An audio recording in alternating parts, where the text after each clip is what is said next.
allow the children to have the budget every year. It's okay. Off your mind. It's okay. She Off your mind. like me. Chai!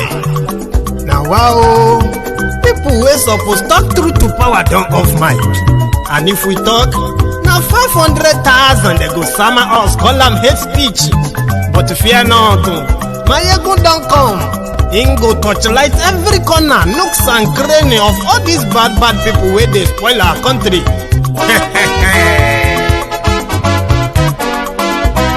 So my people make we laugh, yo yo. Maiyegun don't come, oh yo yo. My people make we shout, oh yo yo. Maiyegun don't come, oh yo yo. Maiyegun don't come, man of the masses, oh yo yo. Maiyegun don't come, oh yo yo. Maiyegun diary Politico, oh yo yo. Maiyegun don't come, oh yo yo. This one not the off in mind, oh yo yo. Maiyegun don't come, oh yo yo. Can in the touchlight every corner, oh yo yo. Maiyegun don't come, oh yo yo. Okay, some people be they holla say they want the power. Chai, them be promise us say we go get light and power. Them hustle so they can't get the power. But now they know they do anything with the power. Every day, dollar just they get the higher power over naira. See them talk say make we off mind, but thank God say Maiyegun don't come. So my people make you laugh, oh yo yo. Maiyegun don't come, oh yo yo. My people make we shout, oh yo yo. Maiyegun don't come, oh yo yo. Maiyegun don't come, man of the masses, oh yo yo. Maiyegun don't come, oh yo yo. Maiyegun diary Politico, oh yo yo. Maiyegun don't come, oh yo yo. This one not they off in mind, oh yo yo. Maiyegun don't come, oh yo yo. Person where they do evil, no one make person talk. Them say that Maiyegun, that man too they talk. He too they talk. Say Maiyegun diary, he they hot like pepper. But every day then they take money in bulk. Woman picking, they the street they hawk. Still them talk say make we no talk. But thank God say Maiyegun don't come. So my people make you laugh, oh yo yo. Maiyegun don't come, oh yo yo. My people make you shout, oh yo yo. Maiyegun don't come, oh yo yo. Maiyegun don't come, man of the masses, oh yo yo. Maiyegun don't come, oh yo yo. Maiyegun diary Politico, oh yo yo. Maiyegun don't come, oh yo yo. This man not the off in mind, oh yo yo. Maiyegun don't come, oh yo yo.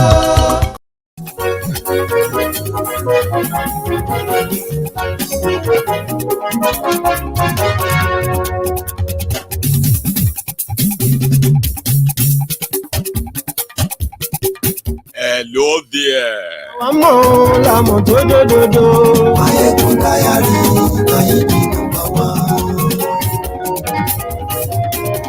Good morning to you, good afternoon to you, and good evening to you from wherever you are watching from. This is Maiyegun Live. Glory Facebook, glory YouTube. Maiyegun Diary, Maiyegun number one. Gbogbo bó ṣe ń lọ ni Maiyegun já wa sí. Maiyegun Diary. Share this broadcast. Invite your friends. Invite your not so friendly friends. Tell them Maiyegun today. Oh. Bó bá ṣe eré, àní Maiyegun máa wí.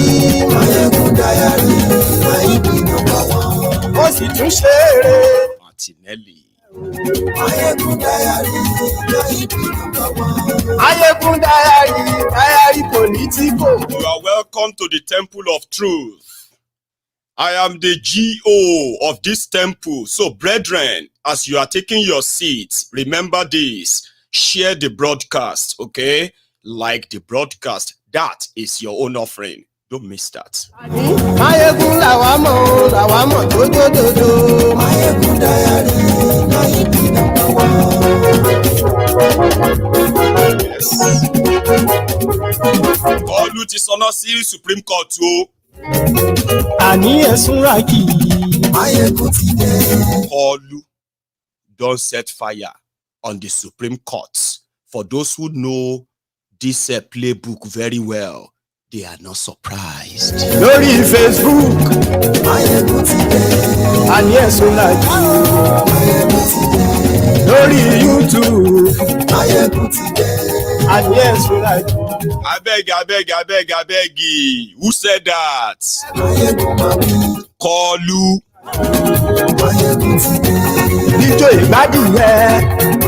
Kolu is begging the justice in Chicago as you are watching this video right now. Please, Biko, Dakwejo, please, story along. You can release my certificate. Please don't release my gender. Don't release my record. Don't release other things that are going to show other things that we don't want to show other people. That is Kolu is begging right now. Aṣòfin tí ń rúfin o, ayé sọ́ra jù, òkúra olóṣèlú, ayé sọ́ra jù, ọ̀jẹ̀lú ẹ̀ súnra kì. They say Kolu they meet bandits. The governor from the bandit state, Zamfara, is raising alarm. Kolu is meeting bandits behind my back, yo. I have no idea what he is doing or he is promising them. Oh, we have some of them tonight.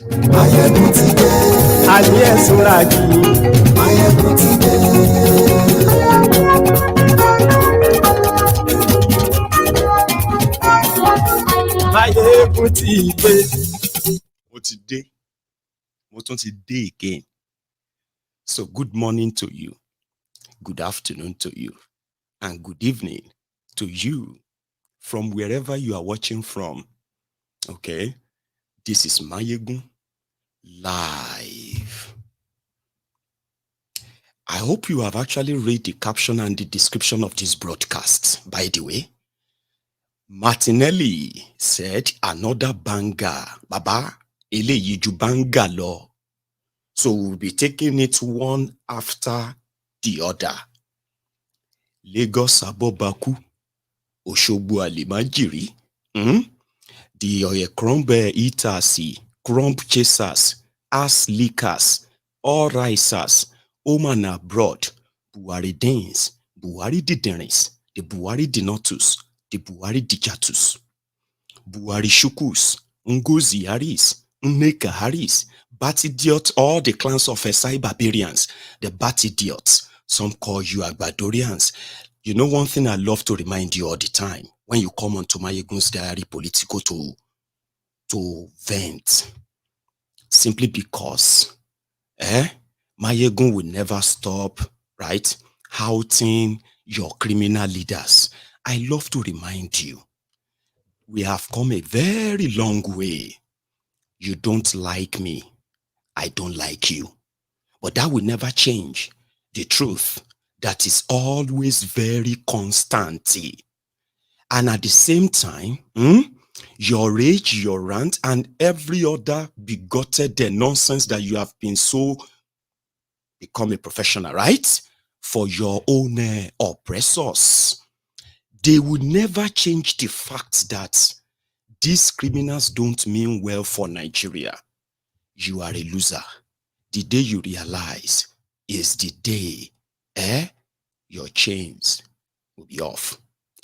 So if you come on to MaiyegunsDiary Politico to waste your time, to waste your data, only to come here to come and rant because of the Olori Brukus, those ones who are actually ruining your everything right now, it is a waste of time. You can possibly be doing something else, because tonight here is another update to you. And if you sit down there listening to Maiyegun, knowing that the truth and everything Maiyegun is going to talk about will kind of make you uncomfortable, I don't know why you are still sitting there. Inu abimoku kendun, inu oni dun for the next 3 hours. Here is another update to you, ladies and gentlemen. What is on us Supreme Court too? For those who know Kolu very well, burning down buildings, okay, to further say, oh, we lost the evidence, we lost Kineko in the fire. When he was being tried for operating foreign bank account, which according to them was against their law in Nigeria, code of conduct. Kolu attended court appearance once. After that, they burned the entire building down. They said, the court is on fire. The documents have been kind of... So the case died a natural death. When late Chief Gani Faweyemi, when it was onto him to expose the fraud, the drug baron, Kolu, that he was at the time, when the case got so heated up, Kolu was governor of Lagos State. I don't know how many times Igboshere Court and so many other courts across Lagos State got burnt. Where documents were like, oh, we lost the original document in fire. So people woke up this morning, Monday morning, Ojo Aje. That was when fire. This Supreme Court inside 2 offices. You see, Nigeria was supposed to have 22 Supreme Court justices. Okay. But for the past 4-5 years, majority of those justices of the Supreme Court, they have come to their retirement age and they started retiring. Meanwhile, Nigeria currently have about maybe 10 Supreme Court justices, shortage of 12. Here you get. Now, it's from these 10 justices that they are going to choose maybe 5 or 6 that are going to listen to Obi and Atiku's appeal. So they submitted, listen to this one. They were supposed to file in their appeal at a certain expected date. Okay.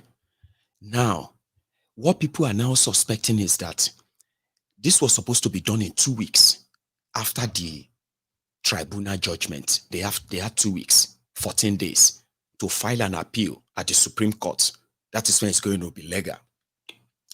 Kolu, that is now being naked, stripped naked in America right now. It is so bad that they don't know how to handle whatever this whole thing is going to kind of become in the coming days, weeks, and months. They are worried and concerned. Okay? So, could the hand of the Supreme Court of Nigeria be shifted when the evidence are no longer incontrovertible, when it becomes like they cannot deny anymore? So, remember that part of the reasons why they thrown out the petitions of Atiku and Obi, according to the tribunal, was because of the time they filed the evidence, the time they filed the witnesses. So because the times were wrong, so therefore, they will not even look at any witness or any evidence. So some people are beginning to feel like the same scenario is about to play out in the Supreme Court. Okay? So when people started hearing fire, they were like, it is almost 2 weeks now to the deadline of filing your appeal. Sure, you know.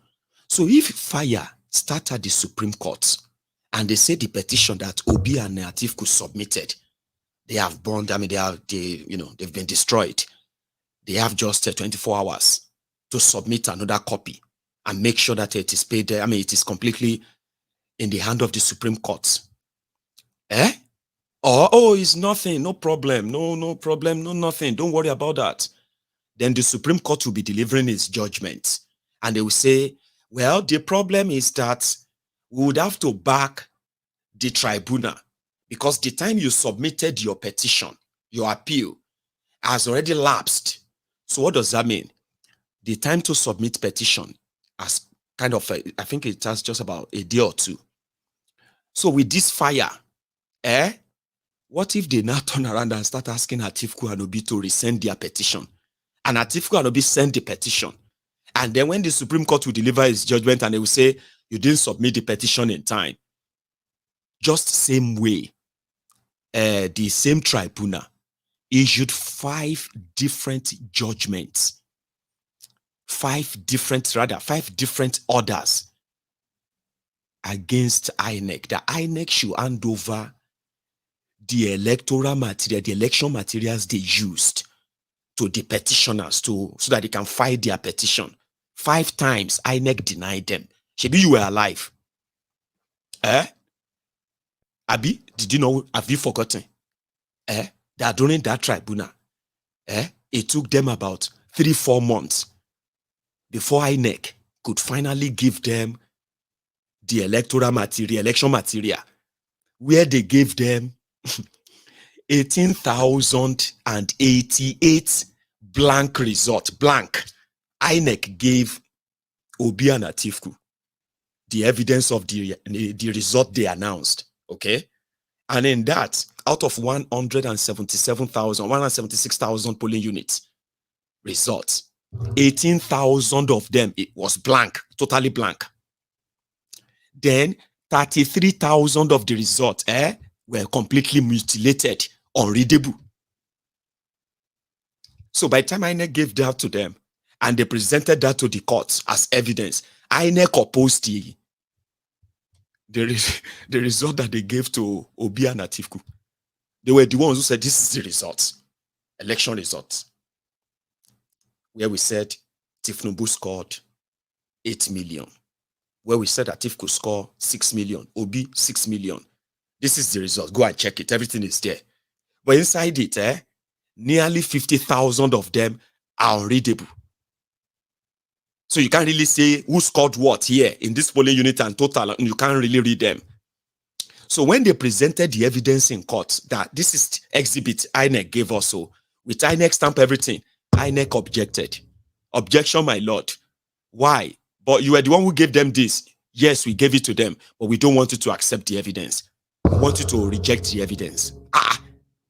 So when the judgment came, what happened? They said, the time you submitted the evidence, the time you file in your so and so is, is already over the time allowed by the Electoral Act.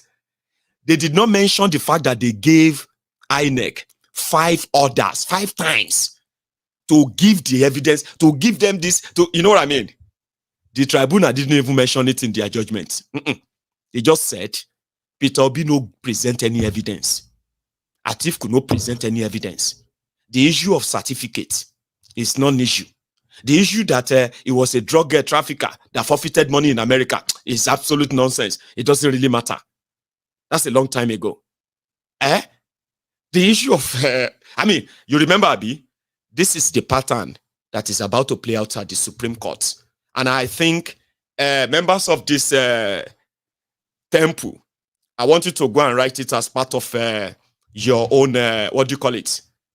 The prophecy. Go and write it down. That when they start quoting their Supreme Court judgments, it will likely come to, you did not submit the evidence in time. But let's flow with it right now. Fire, fire, fire. Monday morning, 2 justices of the Supreme Court caught fire.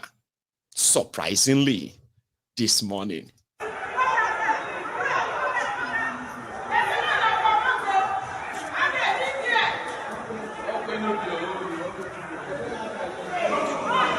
No mind them, no way, Kusa one, I can't fire. The mango, Yalia, the car, Kakamu, we are carried on, we could refuse.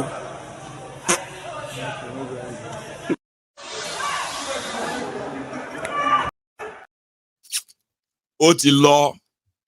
You see, when we tell you that Nigeria is a crime scene, sometimes some of these statements or so, they are so harsh. I understand. You know, when you say Nigeria is irredeemable, it's so absolute. And to so many people, like, why would you be so absolute about it? Like, if you are a great thinker or what have you, there must always be a way out. There must always be this or that. Don't say it that way. Nigeria is a crime scene where criminals are always rewarded. And the criminals who are already in Nigeria is already experiencing state capture.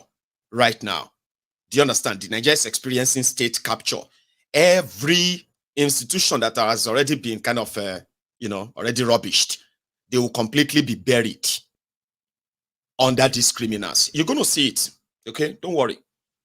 Shebi na Nigeria, you know how to kind of get used to abnormalities by normalizing abnormalities, Abi.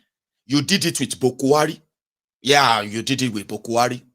You adjusted and then adjusted. You know, they say, if you're chasing Nigerians, and you chase them enter the wall, and you expect them to turn around and turn back and say, well, where do you want me to go? Nigerians will make a hole inside that wall. And to them, that is being smart. Okay? So before you get into the wall and get them, they will make more holes and holes and holes until they will no longer be able to continue, and then baby. You understand? So, in a place whereby criminals can set buildings on fire to hide the evidence, the people that are so accustomed to setting buildings on fire, offices on fire, courts, imagine setting court on fire in America because you don't want them to see some evidence, or you don't want some certain justice, just to alter, compromise the will of justice, and it's just going to look like a fire, like that. Don't think I'm jumping the gun. I am actually speaking from experience. And most of the time when things like this happen, at first, when your instinct tells you that it's not an accident, Baba, believe your instincts, especially if you are from Nigeria. So they got this guy who is now talking like, no document is lost. Listen to this stuff. Fighter. So what happened was just a normal, maybe electrical problem that resulted in a fire outbreak, and the staff were able to effectively douse it with the use of the fire extinguishers that are strategically placed in the Supreme Court. Every floor has a lot of fire extinguishers, and they were able to combat it effectively, and they put it off, so it could not even spread far before the firemen were able to come to also give their own support. That was what happened. Nothing more. So we thank God. Nothing happened. No life was lost. No life was lost. That is it. But for maybe documents, bonds, do you have maybe like a backup or something? Certainly we have them. We have the soft copies of all the documents that are there. So we have e-library here. So those are just hard copies, and the soft copies are still there, so they can still be. We can still replenish the bond library, which each chamber has a library. Sorry, can you give us the name of the chamber, the owner of the chamber that opened? I don't recall the. Do you understand? That is how they always first come out to lie. And if you remember Nigeria very well, it is always electrical, and it will turn to more or less like a big inferno. Here you get electrical faults, and it started from sometimes if they want to destroy financial records to cover up corruption, so when they want to burn down government building, they can burn down the department that is keeping financial record. Okay, like they will say, oh, the entire finance bonds. People don't know the code. They will tell you it's electrical. Electrical will move from this room, burn this whole room. They didn't contain it. All right. Then you go to another one, and then you go to another one. Then you will see the government official, calm, cool, and collected, telling you there is no cause for alarm. No, there's no cause for alarm. It was still talking. Oh, here is another one. Oh. And it was due to maybe electrical fault or so. And the staff were on ground to douse it immediately, because in Supreme Court, we don't joke with safety. All the floors are equipped with fire extinguishers, and those were the equipment that the staff were able to deploy immediately to douse the fire. And it only affected one chamber, and not 4, 5, or 10 as being peddled in social media still. So what was destroyed in that chamber are books, stationery, and other computer gadgets. And the books are replaceable because we have an e-library, we have the soft copies of the books, and also the hard copies could also be procured and supplied to the chamber. So it has nothing to do with the presidential election commission, as people are saying outside. So such issues of presidential election matters are not discussed in the chamber, inside the court, and the documents or books, whatever that has to do with it, are not kept in the chamber. Thank you very much. Your name, sir? Dr. Akonde Festus, Director of Press and Information, Supreme Court of Nigeria. Thank you, sir. Thank you very much. And it was due to... That's yes, Dr. Akonde Festus. You know, that was clear, Abi. Consider that as the first statement coming from that place. There will still be many more. It is Nigeria. But let's leave the Supreme Court for now. Since Mr. Festus already assured all of you that your appeal at the Supreme Court is not burnt and it's not affected, everything is fine. So write that down too, okay?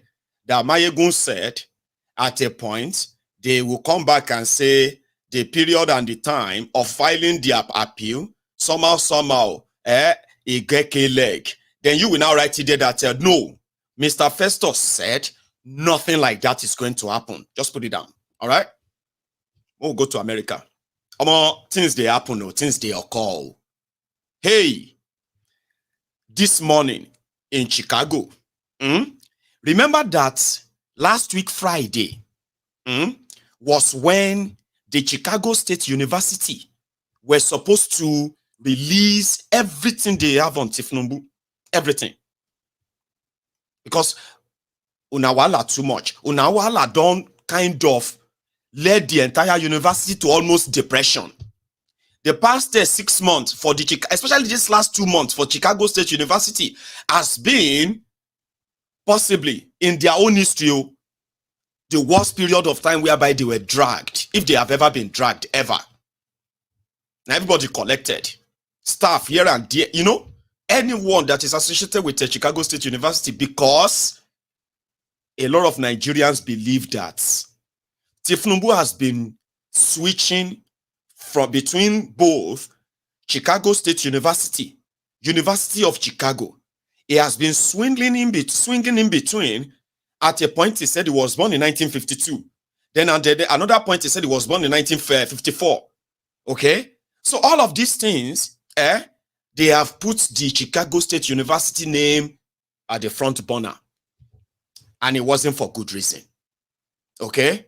At a point, people were doing free PR for Chicago State University, that anybody when they look for Oluwole, who is looking for any fake diploma, degree, certificate in America, don't go too far.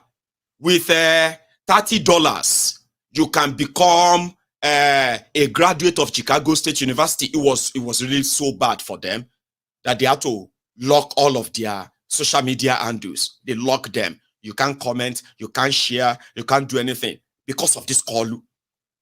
So last Friday was the day they were supposed to release everything. 4:30 a.m., 4:30 Daji, before Subui, before everybody woke up to go and pray, Subui in the morning, Tifnumbu's lawyers, they were already at the courthouse. Court that will not open until 9-10 o'clock. They were already there, 4:30 a.m. What were they doing? They wanted the court to stop the Chicago State University from releasing that document that morning. Because if they release that document, it's going to cause irreparable damages to Tifnumbu. Which kind of irreparable damages? Waiting there inside the document, waiting there. So the argument started the day after, on Saturday. Oh yeah, the judge was like, oh yeah, come and tell me why you think we shouldn't let them release the... So Kolu started begging them. I beg into your law, Emma Batemije. Fake result le baye mi je, ma baye mi je. Please. The reason is that I am now the president of the 200 million mumus in Nigeria.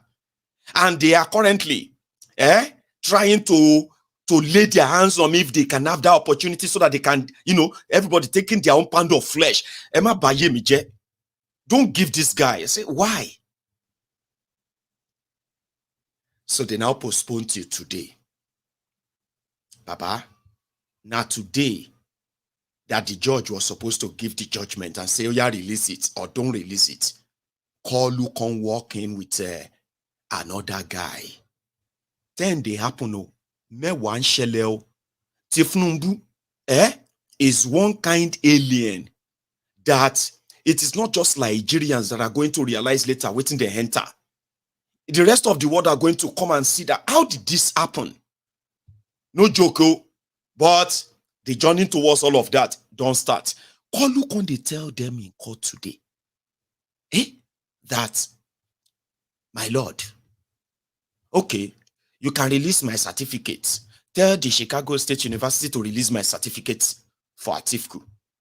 But I want you to block Chicago State University from releasing my gender. My manuscript have been a test script. Every other thing that has to do with my record, I don't want you to release them. What is he hiding? Now, we are still in the middle of that. Like, don't worry, man. Why? Would you say they shouldn't release your gender? Kilo ni shik pelu gender. But a lot of discoveries have also happened, though. While everybody is still there trying to figure out, okay, what is going on? What is wrong with him? Like, what are you trying to say?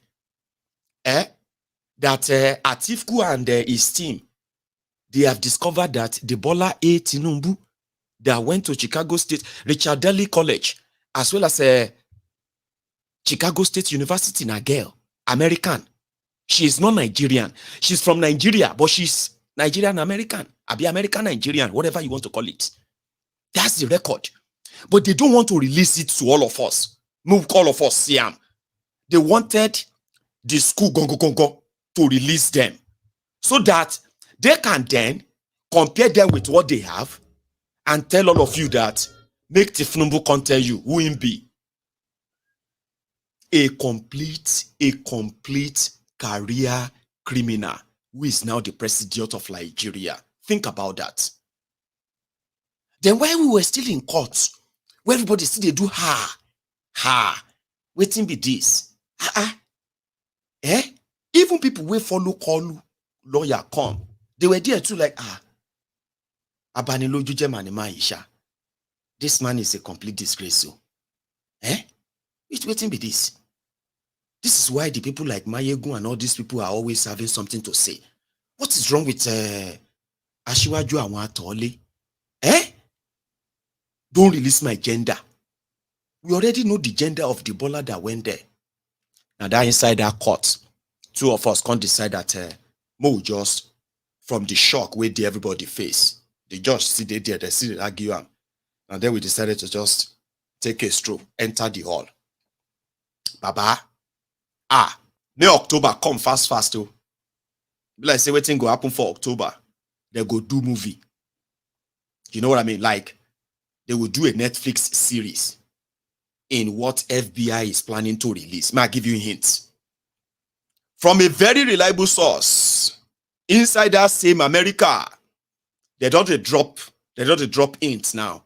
What to look for, what to expect from the FBI file that they want to release on Tifnumbu, or the file they have on him. Okay? And we are not 100% sure if they are not going to redact some of them. But inside the FBI file, Baba, Amoda Shongolere Apumbeo, Amoda Adekunle Shongolere, that came to America at the late 60s. And he was a drug runner. He was arrested, jailed for 5 years, deported back to Nigeria. Exactly. That's exactly what I did. I was like, deported back to Nigeria. Then figured out again, and he went back through Canada. From Canada to O'Hare Airport in Chicago with a new name, new identity, no past anymore with Bola Tinubu. How? How did that happen? What happened? Is this a movie? Or is this something like some beer parlor room? No, be beer parlor room.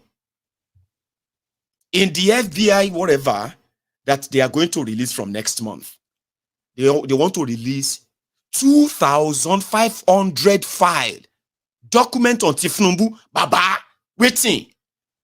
One man, 2,500, and it is just what they plan to release at first batch. Some of you have been living in America 20 years, 30 years. I don't think FBI can have up to 2,500 files on you if you are not a real career criminal. So who was that Shongolere? Should go ahead to come back near? The FBI knows the name. Now, if they begin to release all these documents and they started talking about Shongolere that was once in America, returned back to Nigeria, and then went through Canada, back to America, Chicago, that do you know that Tifnumbu has served jail in America? This is part of what they're actually pushing out. And I'm like, Omo, Emi Osimbe. I quickly waka. Or you know, say I can't hear something and I will keep it away from you. Shongolere, we know Shongolere. This Shongolere we know is from Iragbiji. Not from America, no. And like, well, yeah, no deal. No deal. But why is it getting so ridiculous and ridiculous and ridiculous when it comes to Tifnumbu? When he can easily just come out and be honest and say, well, fine, now don't catch me. It's me. My name is Amoda Shongolere. Okay? But I changed my name, I changed my everything later to become this person. A lot of people will forgive him because like they will just be like, but you should have told us now. Instead of putting us into this whole sort of a mirage, confusion, that even anybody can just wake up and just say, I know Shongolere when he was a baby. I know this. You know what I mean? Like you could have just saved us all of that stress. But I don't think Tifnumbu is ready to save anybody any stress. Whatever is going to take, he said, is on a mission. Until that mission is completed, is not going anywhere, and he will fight tooth and nail, everything we ain't gonna use. So as the moment you enter court again, about problem me to ban court, another problem they wait inside court. You see, you remember the scene at shock, sent us out of the courtroom. Say, how could he be asking people not to release his data about his sex and what I mean, right? Kilun Shele. Then we can't enter there and say, Etigbon question Golere coming soon, in October. Go and get ready, So that kind of me I know deal. Ran back inside the courtroom. Now another shock we made there. Guess who we met? Another person called Olajide. I'm gonna look for that name again because I know say it's fake. Another fake. Okay. So there is this guy who came out and he said his name is Olajide. I'm gonna where's his name again? Olajide Adeniji. Olajide Adeniji. Who be this? There's an Olajide Adeniji, Tifnumbu schoolmate in Chicago State University. Wow. Okay. Now, this is going to be interesting. Olajide Adeniji.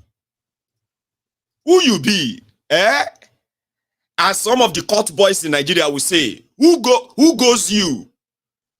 Introduction, Mr. Olajide, sworn, kept under oath in America. And he said, hi, Olajide Adeniji, after having been first duly sworn upon oath, do hereby state that I am over 21 years of age, okay? that I have personal knowledge of the facts stated herein and could competently testify thereto if called upon to do so. I attended Chicago State University, Chicago, Illinois from 1977 to 1979 when I graduated with a degree in business administration and accounting in 1979. I am familiar with Bola Ahmed Tinubu, who is now the president of Nigeria. I am a student at Chicago State University from 1977 to 1979, and Bola Tinubu and I were in the same course of study. I also ran in a closely contested race against Bola Tinubu for the leadership of Accounting Society Club of the Department of Business Administration or Accounting. I recognize and know that the person who I attended Chicago State University with, Bola A. Tinubu, is the same person who is now the president of Nigeria. Pursuant to Oblaga, I declare under penalty of perjury that the foregoing is true and correct. Hey! Olajide Adeniji. So what did I do? First, I went back onto the yearbook of Chicago State University of 1979. There is no single Olajide Adeniji there. Remember the way that said they used to joke about Tinubu's accent on TVC a few days ago, that they went to the same school. So what I did next was, okay, let me go and search for Olajide Adeniji, somebody who went to school in America. In this day and time, trust me, they would have what is called the digital footprint, either by what I mean, by by the book, the author, or by somehow, if you are indeed who you said you are. The only two Adeniji, Olajide Adenijis that I found, one is dead, couldn't fit into that age. The second one was from Osun State. He contested for the position of PDP governorship. He contested PDP governorship primaries in 2018 in Osun State. That's the only Adeniji Olajide that I could kind of find when I was looking for all these digital footprints. Who be this person? What is his face? Now, so we sit down there and say, hey, some people ready to go to jail in order to defend this ex-Cobat. At least he's the president of Nigeria. Okay? You can lie so that he can get what he wants. After getting what he wants, and then they discover that you lied, then you go to jail, okay, for lying. But he's gotten whatever he wanted at the time, so whatever compensation they're going to give to him. This one. Now, so everybody felt like, come on, Tinubu is desperate. The people around Tinubu, they are stupid people. And in their desperation, they're going to make a lot of mistakes. But you would think, with such mistakes that they will make, that should make them very vulnerable. And indeed, be their end. At least legally. No. I don't want you to get so carried away by all of this. Okay? Whatever it is, I want you to remember that we are talking about Nigeria here. And this is a Nigeria that has been captured by these criminals. They are the laws. What Tinubu is fighting for right now is called legitimacy and acceptance. But every time he put up that fight, it just gets so bad and worse and worse. But you will think that should have some repercussions. No, it won't. I don't think so. Nigerians will compensate them. They always have a sanctuary, which is the Nigeria, the contraption, where criminals are their leaders, where all abnormalities are always normal. I don't want you to forget that. But for the sake of our children, for the sake of the generations that are still coming, the ones that these criminals are always, you know one thing they said, if the story of the jungle, if animals were allowed to write the story of the jungle. You see all those heroic hunters that a lot of you see, you would have seen many of them as ordinary humans, coward in the face of death, but because now humans, they write the story of the jungle. So they can tell you how a man tamed the lion, how a man did this or that. And the old lions and the rest of them will be like, they won't let us tell our own story. That is exactly what Nigeria is. Criminals are the ones making laws. Lawbreakers are making laws. Okay? People who have, I'm talking about real career criminals are those who are executing laws and, indeed, running institutions. So, they are those who are going to write the nonsense in their own history book. How criminals are to be praised as heroes. They'll say our heroes past. To serve our fatherland. And then. Thank God I don't even remember the national anthem anymore. Sure, you get all your national pledge. I'm so happy that I don't remember them anymore. I can't even sing them like, you know what I mean? Because the criminals who are writing all this nonsense, they are feeding the generations after generation that they are the criminals who looted their future, the criminals, the rogues who destroyed the country that they are going to be born into. Those criminals are heroes. Those criminals are our saviors. So, like I said, knowing all of this is to help tell your own children the truth about these criminals. Okay? It is for you to help us raise a generation that is not slavish, generation that is not conditioned by these career criminals, or else we are doomed from generation to generation. But we know that the generation is actually here. That is going to be very different from those before them. And that is why we're having this battle, by the way. So yeah, career criminals are called honorable men and women in Nigeria.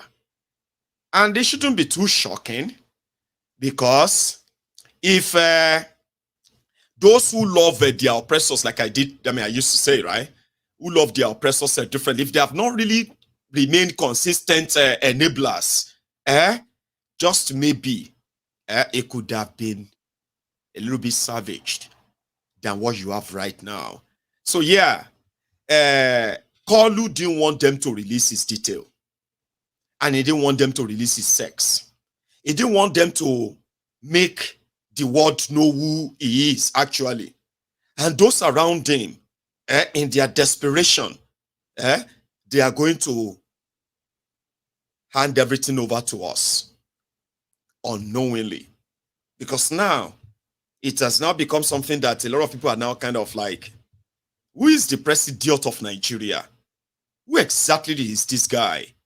Kolu cannot face international media because of all of this. Okay? His handlers, they want to buy him legitimacy. They want to make him look like he's the Nelson Mandela from Nigeria. Is one other kind of hero or something anywhere. But he can't say all these things himself. He can't. Because if they should hold him anywhere and they start asking him, why did you transition in America? Like, you know what it is there, right? They said, did you transition? Why are you ashamed? Why do you not want to let people know that you transitioned from a girl to a boy? There is another discovery. We have found Bola A. Tinubu. Yes, we have found her. But that Bola A. Tinubu seems not to be the one that went to the Chicago State University, by the way. But it's actually another Bola A. Tinubu that has now been kind of, discovered.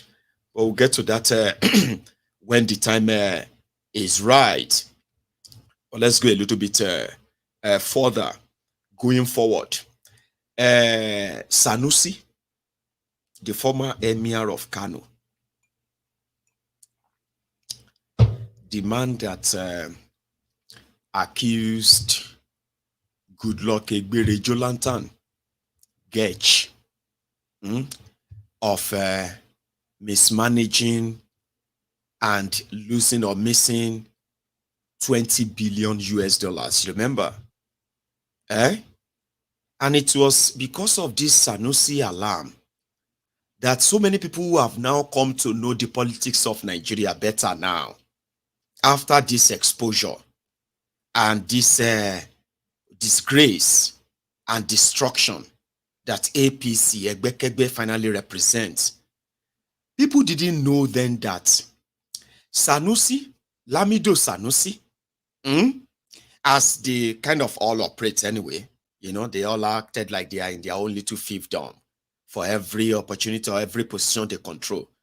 Sanusi Lamido Sanusi was being investigated for mismanaging the money that was over 200 billion naira at the time.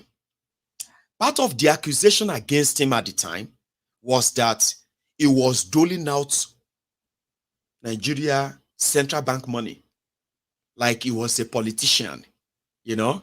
He was donating money to schools, to this, to that, 1 billion naira, $200 million, this one, and all that. He was living like a royal prince, not like the central bank governor at the time.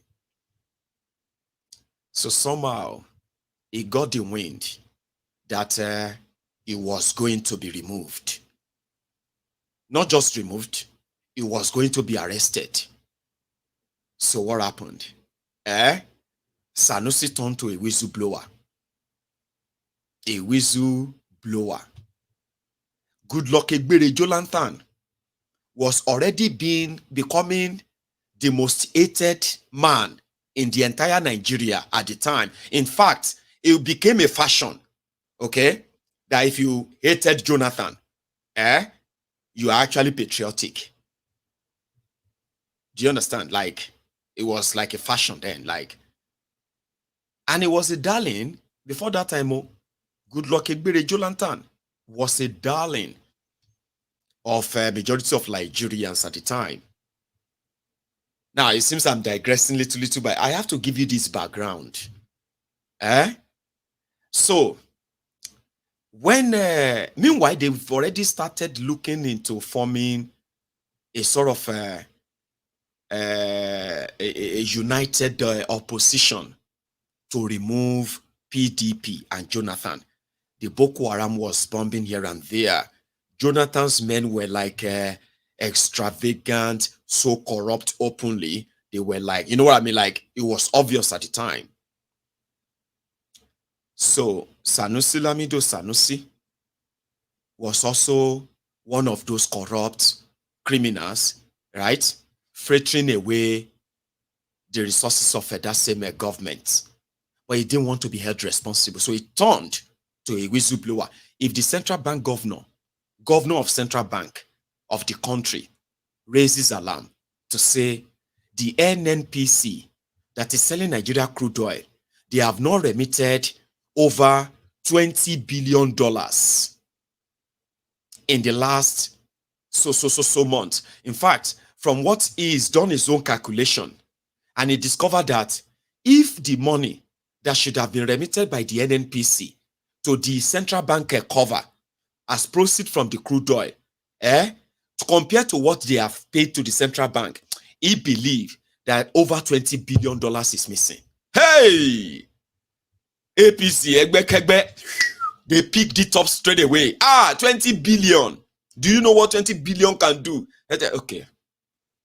So now said, okay, come and explain how the 20 billion got missing. Do you understand? It was like, the calculation says between 18 billion and 20. Then he came back and he said, what is actually missing is 12 billion. So the 12 billion that NNPC didn't remit, okay, was automatically repackaged that Goodluck Egbere Jolantan, they have stolen $20 billion. And they want to use the money for the 2015 elections. Propaganda lanje. Hey! It sold like akara. Bread and akara. The fresh bread and akara. So many of you bought it. Can you imagine? 20 billion. So it started going back and forth, back and forth. To cut the long story short, it got removed. And APC, Egbekegbe, Kwakwansop and Co., they quickly grabbed him. And it happened at the same time when the Emir of Kano died. They just made him the Emir of Kano to protect him from Jonathan's government.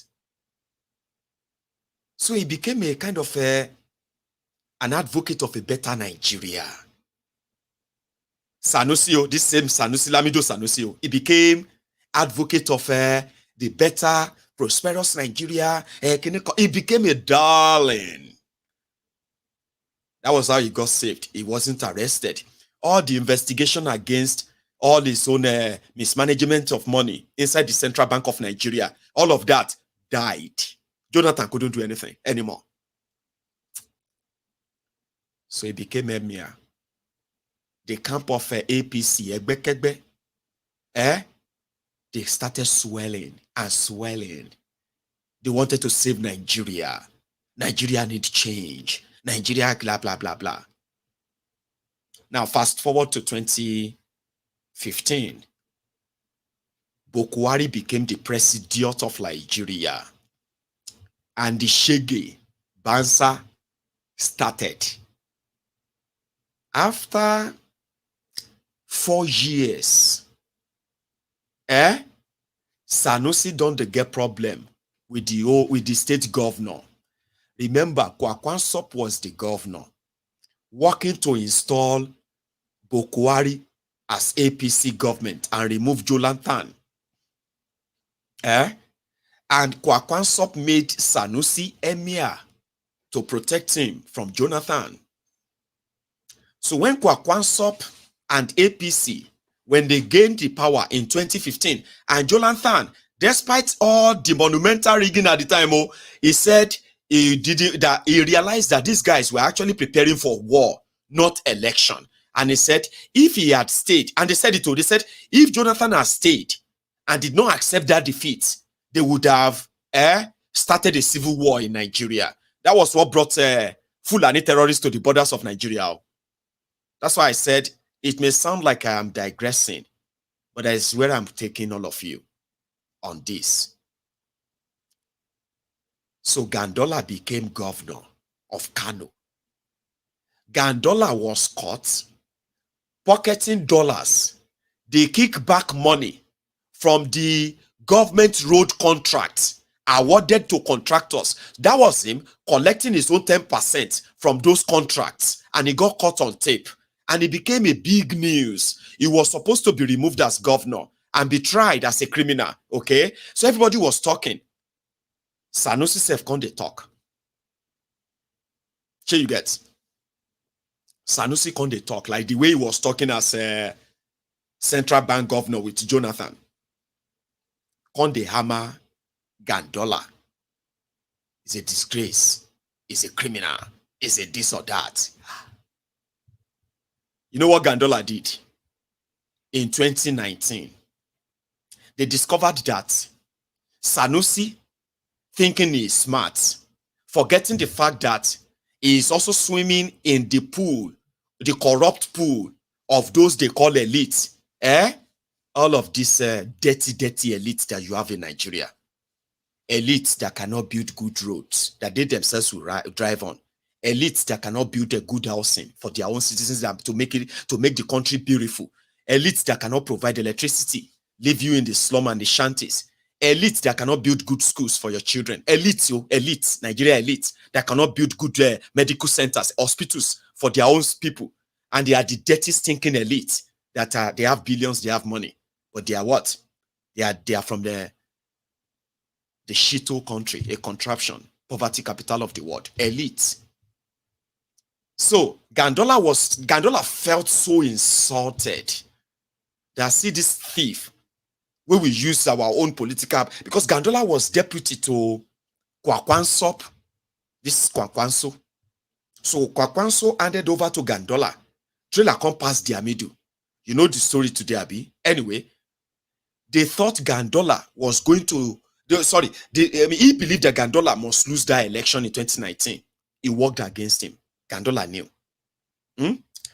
He expected that Gandola would be kind of, removed and tried. That didn't happen.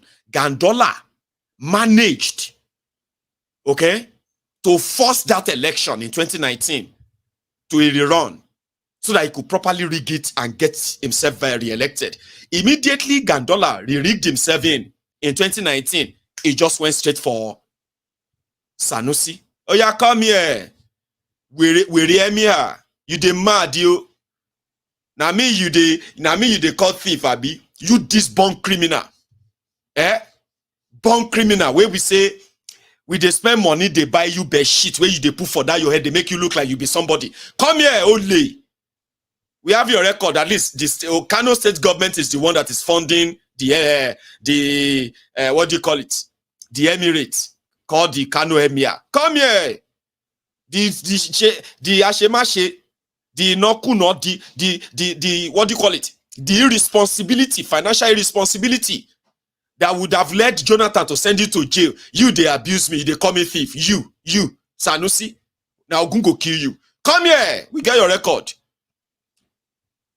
You have been spending, you don't marry another wife. You don't marry like 2 wives since we make you emir.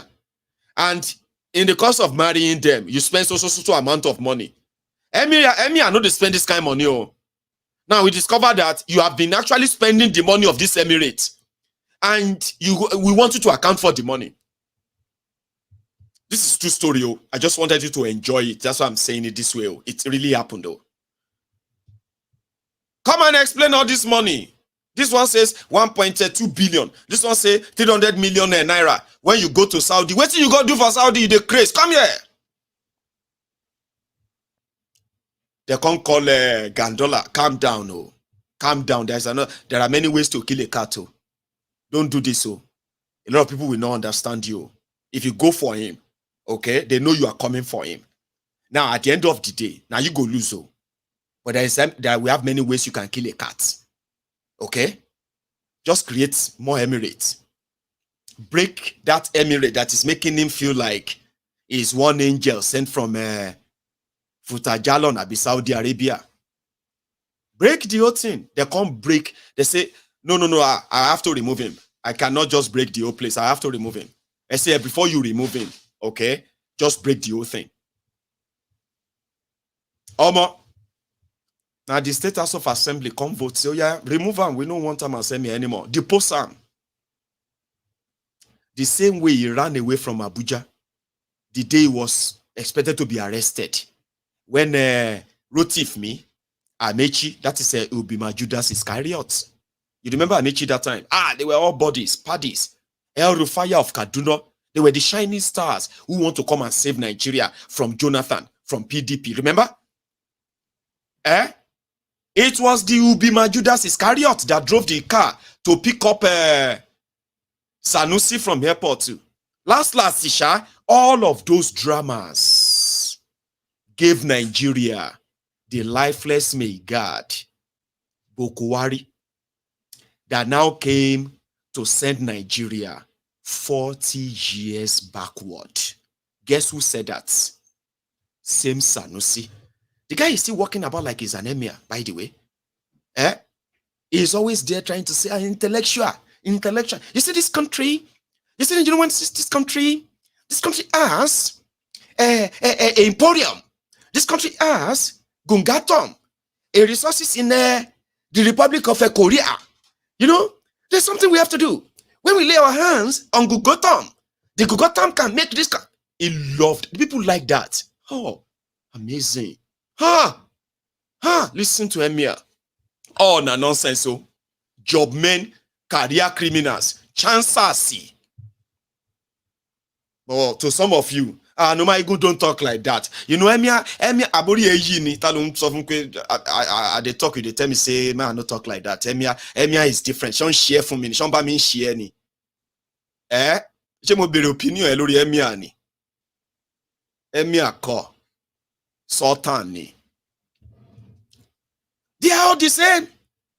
Somebody go dress, he go say, Espiritun, Espiritun.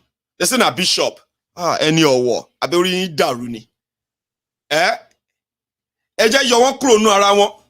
If you actually know how much they all work hand in hand to keep you mumus, to continue to be doing wow, be ambulancey. Saying wow. And they actually know how to sell those things to make you start doing wow. Say wow, shen shire ni, shambulance ni yene. E woni wow. So people like that, you know what I mean? So he's coming back to say, after all of that journey, the journey from 2015 to 2023, which happened to be just 8 years journey, supposed 8 years journey to the future, about 40 years back, Nigeria is back to 19, according to him, Nigeria is back to 1890. Anyway, listen to him. Everybody that is lying, they say if you live long enough, if your heroes live long enough, they will be villain. Sometimes when villains live long enough, they will be heroes, Abi. Ayeti Daru. Emir Sanusi, tell us about Bokwari 8 years that everybody was so happy at the time that they were going to change Nigeria. Here we are. All of this good work you've done, all of this advocacy ties around the economy. 2,180. No, it was 2,180 in 1980, 2,229 in 2019. Now, at this rate, by 2023, on a per capita basis, PPP, we will be back where we were in 1980. We have been set back 40 years. I mean, and you look at the fall. I mean, between 2014 and 2019, all the gains made in 35 years between 1980 and 2014 were wiped out. Shogboyinbo, do you understand English? Sorry, not you. I'm talking to that one. Yeah, you. Every gain that Nigeria must have actually made between 1980 and 2014 was wiped out between 2014 and 2019. By 2023, we are back to 1980.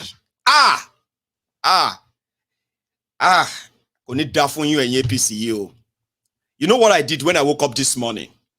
When I checked that $1 to Naira is now 1,070 Naira to $1. I screamed. Kada fun gbogbo eyin APC egbekegbe yi.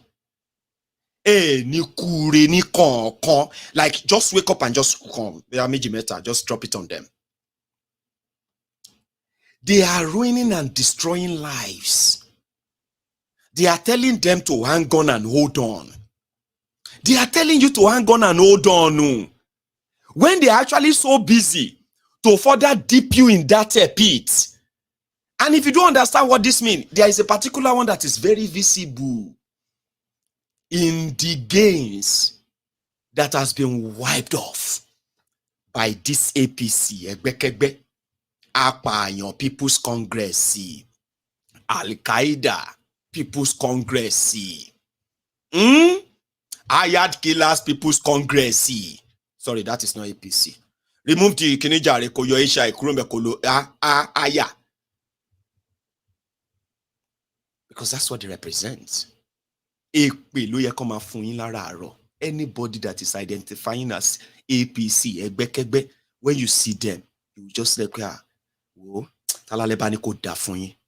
Atalarobani ko da fun yin. Alale oni jo ko sun fun yin. Tidile tiran. Shey you get? Just make penyele won lori. They will respond back, oh, ko ni da fun wo no. You haven't done anything wrong. Shey you get?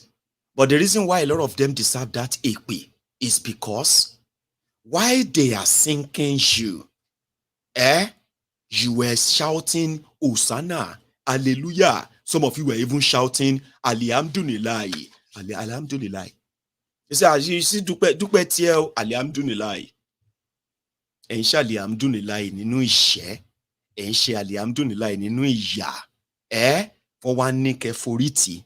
Use your endure. That's what you call it in English. Endure. In Yoruba, we say fioriti. That is, use your head to kind of push it. If they push you, use your head push them. If they push you push them back. Baba, literally, that's the easiest the easiest part. The shege that is pushing Nigerians, those who are using Orito, fioriti. Apart from the fact that they have already gone bad, right? Some of them don't get pito. They don't get portal inside their center of their head with the shege they are seeing. They will kill you. They are not working to get you out of any mess. They created the mess. They will dip you in it and deeper and deeper. And you see all the free wars like this. Sometimes they always come too late. Look at the lives that Boko Haram have destroyed. Or let's say, look at the lives and businesses that APC Egbekegbe destroyed in 8 years. Sanusi is now telling us that it's even worse than that. You are back to 40 years. Now, then take a look at what Tifnubu is doing right now and tell me if it's not going to take you back to 80 years by the time they are done. 80 years to your long. Nigeria. Any one of you associating with APC, Egbekegbe, blackmailing the ordinary people who have done nothing. What people do you? Have you ever asked yourself that waiting be your offense? When they come around and tell you that you should be very careful because now God they choose leaders. Do you see where I kind of always don't want you to let your pastors, your imams, your spiritual leaders or anything where you believe in, your mama lawo or baba lawo, uncle lawo and auntie lawo, it doesn't really matter what you believe in. The moment they begin to use that their vision or be whatever they are seeing or anything at all, the moment they begin to use that to project political power and political responsibility, one thing koja yara one year size you want the one be da. You know what I mean? That means they are already passing their boundary. When your pastor begin to use his own author, they predict what is going on in government or in politics to shape your mind. We know the game. I know the game very well. And that's why I always want to let you know that always separate your faith when it comes to this issue of governance, politics, and everything that comes with it.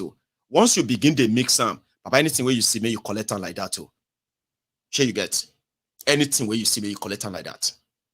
Because there are people like us, we have learned over time, right? That you cannot mix that your faith, which is strong and real to you. You cannot use that to talk about a leadership. So when somebody now turn around and say, Maiyegun, it is just, God. There were times people were saying to me that God is punishing Nigerians for their offense or whatever. At a point, and I was like, how? He said, well, God is giving Nigerians bad leaders because of their sin, because they are not turning to God. So when somebody told me that, I knew that I was talking to a madman, somebody who is really not there anymore, but he wouldn't know. So, but I kind of pushed it back and I said that, are you a sinner? And like, are you a believer? And he said, yes, very strong believer. I said, but there are many other believers like yourself too. And he was like, yeah. I said, you are not a sinner like many of us. Okay? He said, I said, how come that the God that you are serving could not use just because of you and people like you who cry to him all the time, to look onto Nigeria and change Nigeria? How come he couldn't, because of you, change Nigeria? Why did you not ask yourself that if God is punishing Nigerians because of whatever sin you think is their sin or whatever, right? What about you that is not a sinner? Because the consequences of all of this, now you said they share in now. They share in it. How come God is not using you to forgive all of us? Then it was like, God can do. I said, now Olori Buruku people like you are using God, okay, to confuse other people in order for them to become the subjects of the criminals who are leading them. Now Olori Burukus like you, using that same God, put that God inside it, confuse everybody. I said, is that how much God hates Nigerians, including you? Do you not see how blasphemous you are for using God to say God chooses leaders? But somehow, God has been choosing horrible, heartless criminals as leaders of Nigeria, who have also made sure that Nigerians remain in darkness, in poverty. What kind of blasphemy is that? How could you be so blasphemous against the same God that you serve, that you are using him as an excuse for the failures of these criminals? Around that time, he was like, no, you are taking it too far. You cannot understand. You cannot understand things of the spirit. I was like, oh, Nikure atiwati spirit here. Don't bring it to me. Oh. Don't ever come closer to me and start talking about how I can't understand why normal human beings, who are given opportunity, running a country, and they are running that country aground, and it has become like it's a normal thing. And you are telling me whatever is going on with them is happening in the spiritual realm. Ogunloma power at the spiritual realm. Take it outside, though, and let people think clearly that the criminals they are dealing with, they don't have any evil, evil power or this power or whatever that is actually, in a way, superior to yours. But people who make you believe that they have all those powers are those who are telling you, now God, they choose leader. Then on the other hand, the reason why you have bad leaders is because you are a sinner. Don't ever fall for that. And if you are the type who always find a way to connect spirituality with leadership and then use that to say people in the coven, people in the darkness, they are the one controlling their mind. The people in the darkness are not controlling their mind that they should probably run mad and run naked and run outside and never come back. They didn't do that. The people in the darkness, they trained all these criminals. These people in the spirit, they trained all these criminals, on how to, loot your money, forge the document, do all of that. And once they take the money, they know where to keep all the money. They know what their family members deserve. They know what they do. You know what I mean? They could give all those resources to them. But you, or do the right thing. And then, at this point, you have nothing you can do. You just have to pray. Oh yeah, Egbadura! Egbadura! Everywhere they are putting the mind of all the Nigerian leaders. We command, we loose, we bind. If you don't get mental problem, you will never join them in such prayers. And say, the next prayer point, Tiwa, all of the leaders of Nigeria, every evil hand, every evil spirit controlling their mind not to do anything for us. Oh yeah, Egbadura! Adura, and then you go there and say, Orúkọ Jésù, ayé ló ń ṣe ẹ́ o, wèrè ló ń ṣe ẹ́ o, wèrè gidi ló ń ṣe ẹ́ o. You are not calling Jesus and calling Jesus or calling God. They won't answer you because they will know that you actually deserve to be in an asylum, in a mental home. Come and treat. And that is why people like me will always kind of be there to remind you that don't let anybody let you mix your religion, your faith. It's yours. Very, very, very sanctimonious.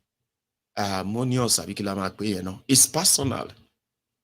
I may never understand the strength of your faith. You can talk to me and pray for me and tell me things and all of that. But when it comes to government and governance, Baba, joturi olong, mayekaja. Just don't bring your faith to it because I know where that is coming from. I have been there. Do you understand? I have been there. I have been in a position whereby I have been programmed. I was programmed to believe that the reason why I was suffering was either because I wasn't praying enough, or I didn't have strong faith enough, or some people who are actually after my life, after my glory, after my destiny, they are stronger. They made me believe that those who are after my glory, my destiny, they neither sleep, they neither slumber. So I must make sure that agbadura, agbakula dura o, agbakuni o, amagbadura yikuni o, or I want to show what people where they do us, they know they sleep, oh, you must pray. That's what they made me believe too. I believe that if I want good road, we all need to pray for it. I used to believe that if you want electricity to be stable, we must pray for good things to come. And our Father in heaven will bring them and send the helper. I was made to believe that if government failed, God can raise anybody to come and give us whatever we want. I was conditioned like that too. So if I tell you not to bring down your belief and your faith to the conversation of a governance, responsibility and all of that, I am telling you from my own experience, don't bring them up. Because I know some of you want to shake with you, who always bring all this faith thing. I have just said my mind now. Before you know it, my WhatsApp, my phone, they will be receiving special messages like, Maiyegun, God will still use you. I have a faith in the Almighty, my God, that I serve. I know you don't believe. So politics. Maiyegun, don't talk like as God like that. God can. God at anything because I know where you're coming from. And I'm not actually questioning your faith or your what have you, but don't bring them to political conversation. Don't bring them to the responsibility that comes with leadership. Don't. If you do, Munisa is yellow. I don't even care about your age. Okay? I get your size. Because we know how they work all this conditioning. And we know why we are where we are today. How it's become so easy that there are those who are always going to be like, if you want left for long, my brother, let's leave them to God. Let's leave them for God. I came from that conditioning position as well, where they made me believe that God loves poor people. Maybe some of you still believe that, Abi? Or you don't believe that? No anymore. Sure. I came from that background too. That I am poor. Could actually be because of the love of God for me. And anybody, if the government failed to do the right thing, if I should cry, me, poor man, poor woman, if I should cry and my tears drop like this, and I call on God, I call on my God, you will see what will happen. They made me believe that too, as a poor man. So politicians will now come and say, you must be very, very careful how you treat the poor. I mean that they talk about it now, we be the poor. Because they are the apple eyes of God. They say we, poor people, we are the apple eyes of God. So you must be very careful. That's why when you give to poor people, you will receive bountifully, because God will bless you for being kind to the poor. Now we be the poor people. So it now makes you feel better as a poor people. We say, how are you poor? I say, now we be that too. What about all the poor people? Can we see all the poor people? Then we just say, hey, we there here. We are the apple eye of God. Be careful, treat us better. We are the poor people. Don't let us cry. If we should cry, Lasso, God can suddenly just take away your wealth. And God can just make you poor. Because God does not want the poor people to cry. They use all of that. So they make you feel better that you are poor. And there are many people who still believe that. Politicians will loot their money, build mansions, take the money outside the country. Okay? But the politician, they feed the poor people. Do you know how many people this man is feeding? Maiyegun. Maiyegun, you are just spoiling this man's name. Do you know how many mouths this man is feeding? The poor people that rely on this man. Let us fear God, Maiyegun. Do you know how many poor people that are praying for this man? This man that you are talking about here, anyhow. Do you know how many poor people he's saving? You know, and the poor people will be like, it's true. Oh. If not because of him, I will never eat Uncle Ben's rice in my life.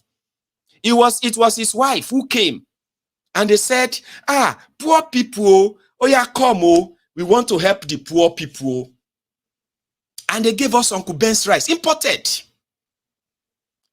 So they make you feel like it's good to be poor, even though it is the worst of the worst. You want me to give you an example?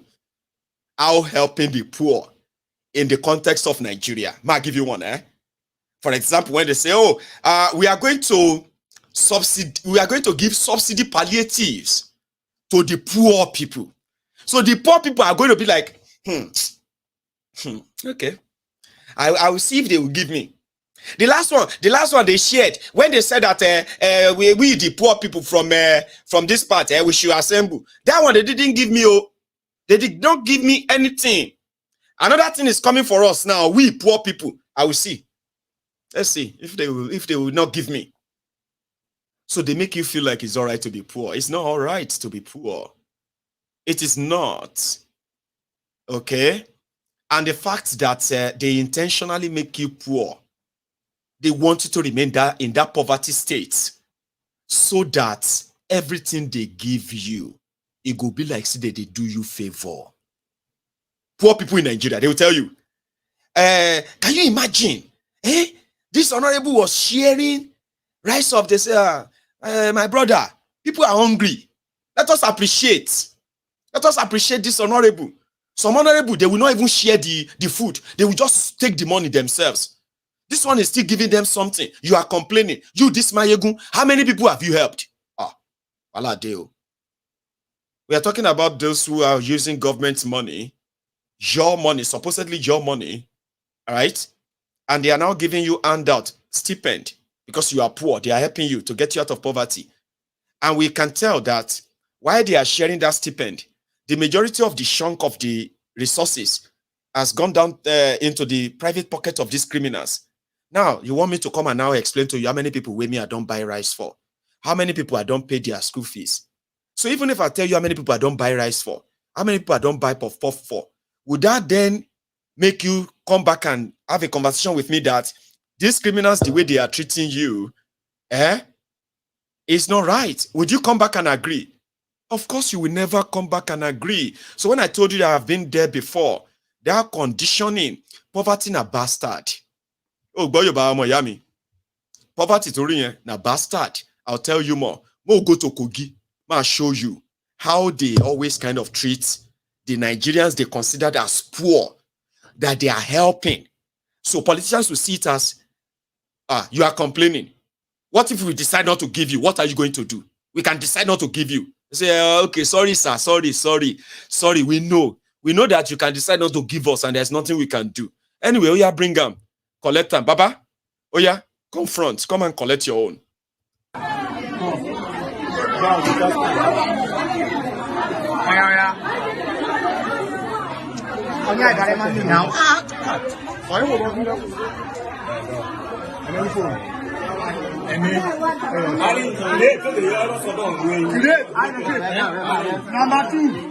Number two.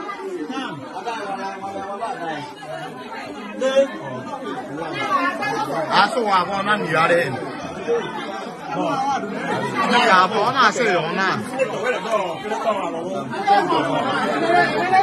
Number three. Number three.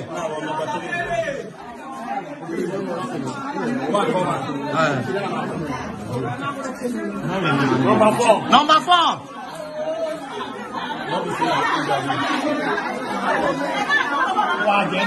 Number five. Number five. Number five.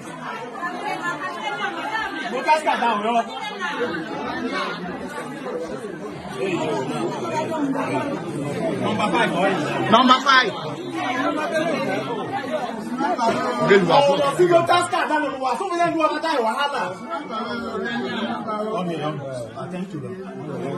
Number 6.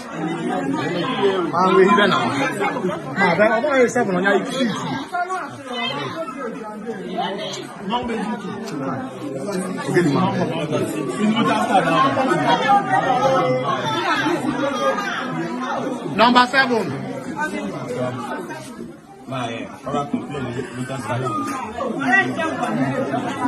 Number 8.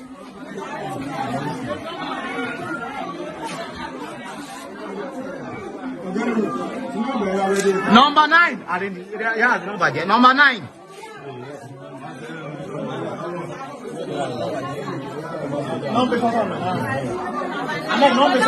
Number 10.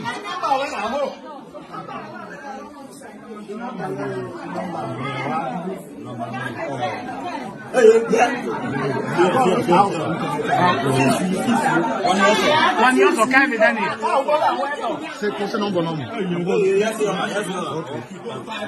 Number 10. Number 10.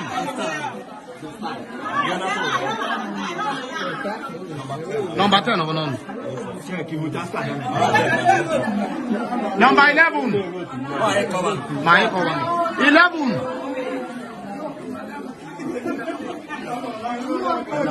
Give us space in the wow. Number 12. Okay, you shift. Hello. 13.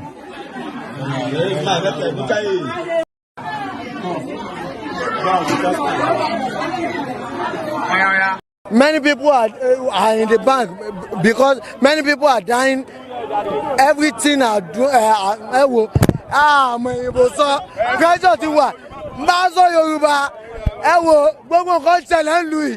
Pressure ti wà. Eyinbo kò ṣe sọ. Ṣé ìlú lé fún alówó wa ànówó wá sọ wá di lazy youth. Now ẹ sọ wá di lazy youth. Òun ni mo wà ní time yìí. That was Kogi. Shebi they said they will give 80,000 naira palliative. All of us said, Dan Boroba, Shege Bansa, Abi, Baba, na Congo, na Agolo rice, Agolo rice, inside the black polythene bag, plastic bag, with 1,000 naira. And you have to show your voter's card before you can even collect the 1,000 naira and the Agolo rice. Reality check in here. Many won't actually collect anything. Meanwhile, on the record, 60 million Nigerians have been lifted out of poverty by giving them 1,000 naira and Agolo rice. That is it. Keep them in that poverty. Tell them that Nigeria is going to be great one day. If they live long enough, maybe they will see it. And if they don't, it's all right. Maybe their children will see it. And if their children also grow old and they don't, well, that's fine. Maybe their own children will see it or more. How could anybody even sign up for that? Africa Wahala. Thank you for that, okay? So somebody was passing through the Lekki Ekpe today. You should do like me. Honestly. What I'm about to tell you. Oh yeah. Lekki Ekpe. In 2004, Kolu awarded the reconstruction, okay, of Lekki Ekpe Expressway. 2004. And this was awarded to the Shaguris or Shaguri. You know the Shaguri brothers, Abi? The same Shaguri. Anyway, they are Tifnumbu's partner. Etirugi Igiuni. When they finally batch and they start their real thing. After 8 years, if you endured it, it go come be like say, na pepper every day, pepper in your eyes, pepper in your mouth, pepper everywhere. But don't worry, we have a name for it. It is called Shege. Banza or Shege Pro Max. 2004. If you are from Lagos, you probably have seen high-tech construction, high-tech this and that. Natif Numbu Honamo. Na Shaguri brothers they run amo. Including the Lekki Free Trade Zone, where Tifnumbu and his interest and his business is very much of the high stake. Since the criminals have been running Nigeria, there has been never any criminal in Nigeria as presidios that awarded road construction or any contract to his own company. Tifnumbu don't do am.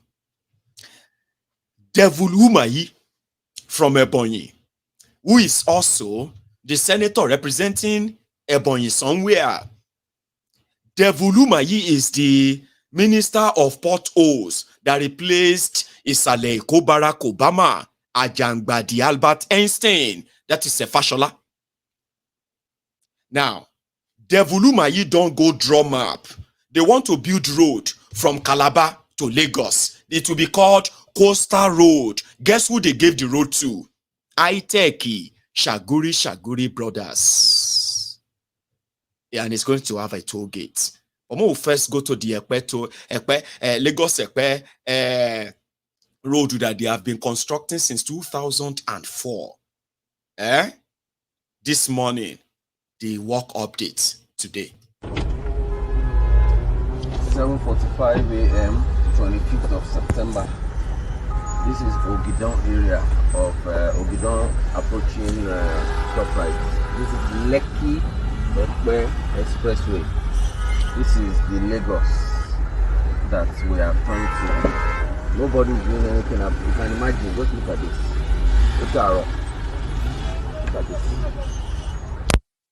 The 5th of September 2023. This is Lekki Expressway.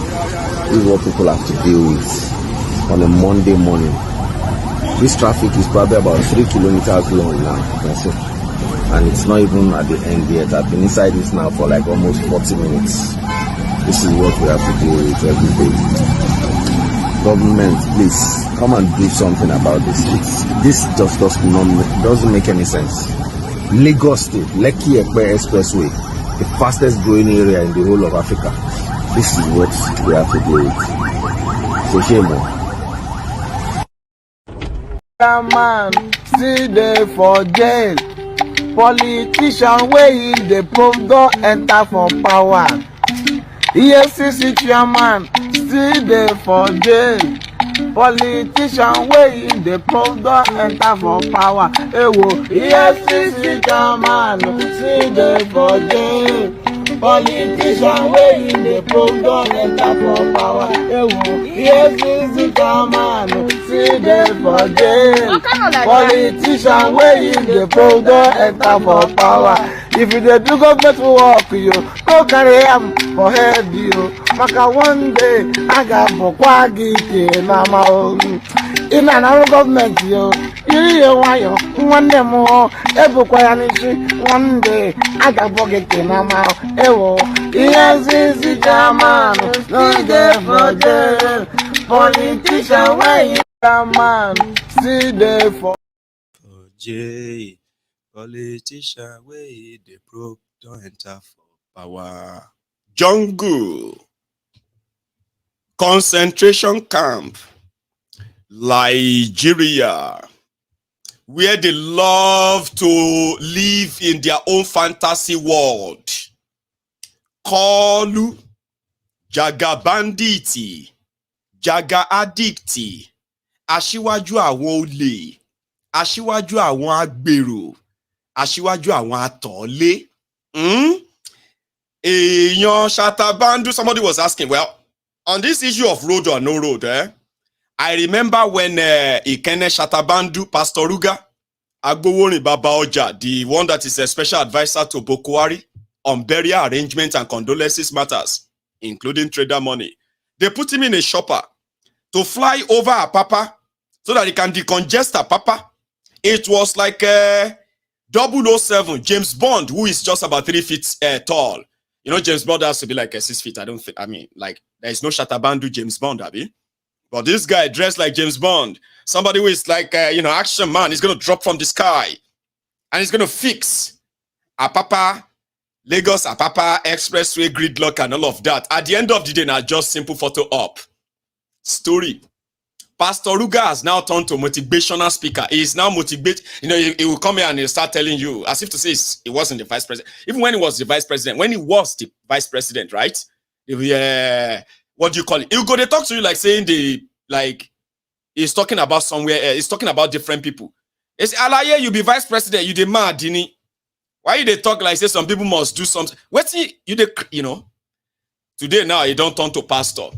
They collect Rabba and Naomo Ejue, the member of his own church, that they collect Lamba every Sunday now. Like, how could you even sit in front of those criminals and say they are preaching the word of God to you? Like, a strong, you go, like I said, I don't want to question your religion. No. For some of you guys, you strong go. So you go sit down like this, that Tifnumbu army, that one that is the general of the Tifnumbu army, that your Israel, who is also a pastor in Redeem. That one go mount this and I go to preach. Baba Yusuf go to say amen. Niwa Jews die your Israel. I want a strong go. Abi Akuri Nigalailai is also a pastor, I've been told. Akuri Nigalailai is also a pastor. And I don't want to tell you the church, you should know. So Akuri Nigalailai will be mounting the podium and the altar. He go to preach now. You go to say amen.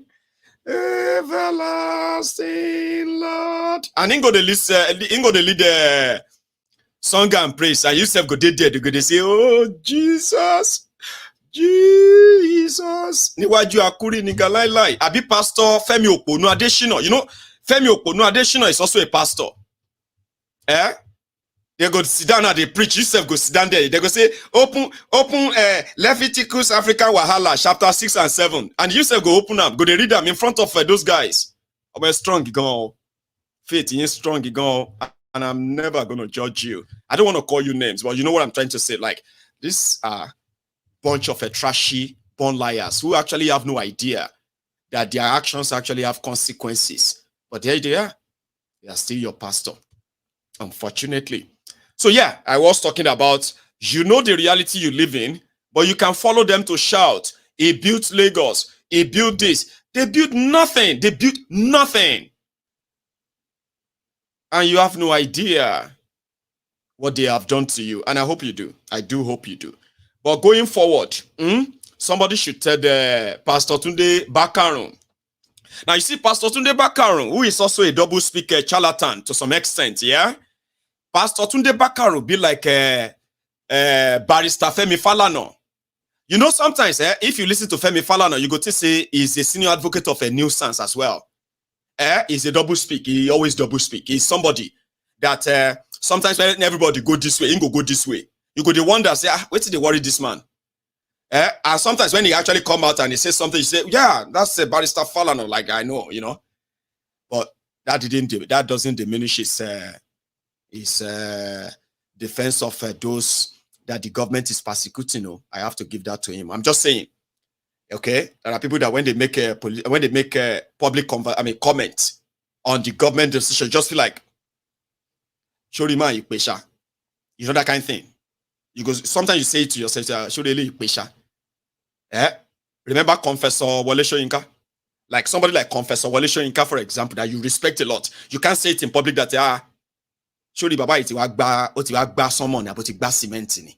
Baba iti for gba leri ni. Kilo wetin dey wrong with Kongi now? Kind of thing, right? But you can't say it out. You just say it to yourself like, or maybe I say this Baba don't get dementia. Kini sokuso to nso yi. Femi Falana always does that too, but people believe that he does that intentionally. Sure, you get. He can easily just, make opinions that just like, God damn it, man. You know that kind of thing. It is the same thing with Tunde Bakarun. It is like a broken clock. Sure, you get. A broken wall clock. It can always be right twice in a day. AM and PM. The rest of the hours, don't bother looking at it. That's exactly what the likes of Tunde Bakan represent. Sometimes you pick the message, you leave the messenger. Sometimes you bring out the koboko, you whip the messenger, you whip the message. Do two of them. As the messenger they run, his message will be running after him. Sometimes. And I think there are also times that you just feel like, can you please just shut up? Sir, can you just shut up? Don't say anything. That kind of moment is like this one I'm about to play for you. And it's his statements on Mohbad. There are times that you just have to be like, just shut up, please. Last night, my wife did not know that there was a Mohbad. How many of you know Mohbad? Huh? The Nigerian artist who died at 27, Mohbad. Mohbad, when he was drinking and smoking and associating with evil men, he does not know that the harvest will come so soon and will be cut down in the prime of youth. I'm not blaming him. I'm just telling you, is Mohbad a good name? Mohbad.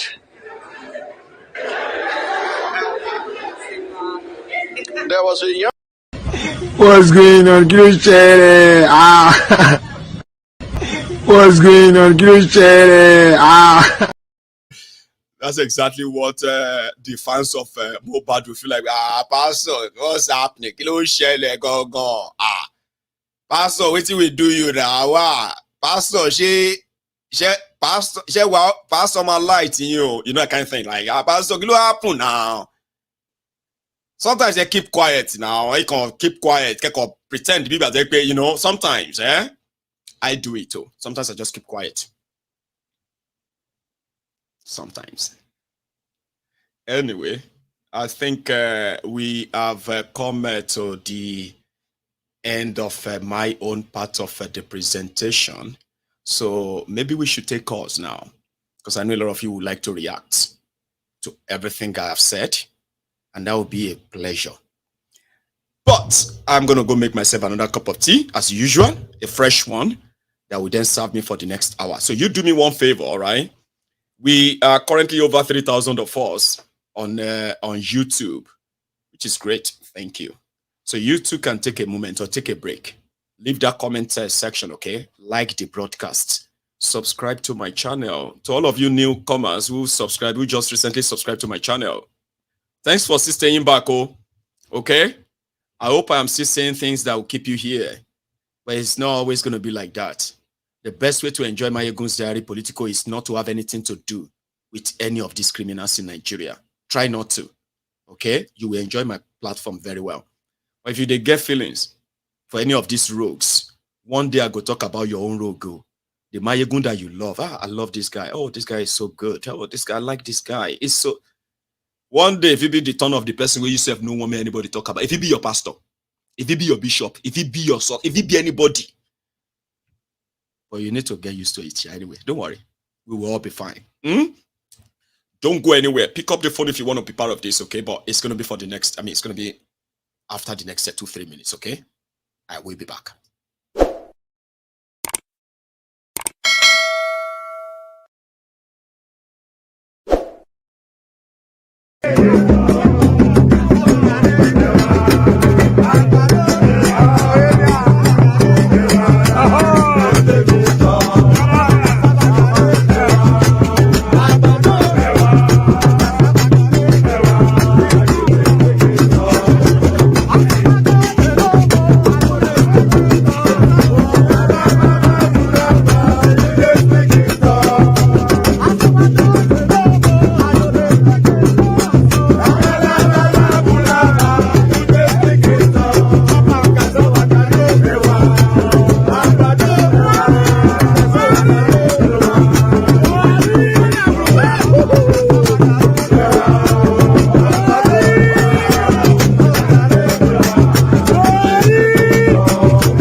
How many times would they tell you before you know that Nigeria is not for you?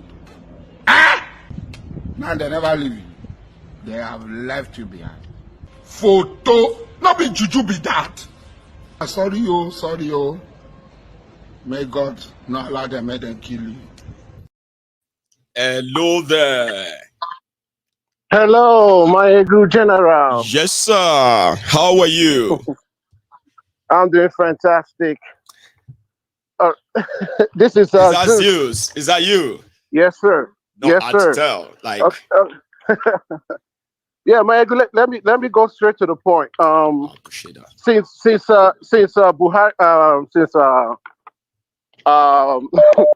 Since Tinubu took over office, talking about what you said yesterday, the $700 million that he gave him. That's right, 700 million. Mm-hmm. Yeah, since he took office, Nigeria have taken the loan of $2.15 billion already. Did you add the $3 billion from the Afrexim? I don't think you have. Yeah. Well, if you have added the $3 billion, then it can be 2.1 billion. No, 2.15 billion. I said, did you add the $3 billion they took from the Afrexim? So that's your total? No. I'm just talking since May. Since May he took over. Okay.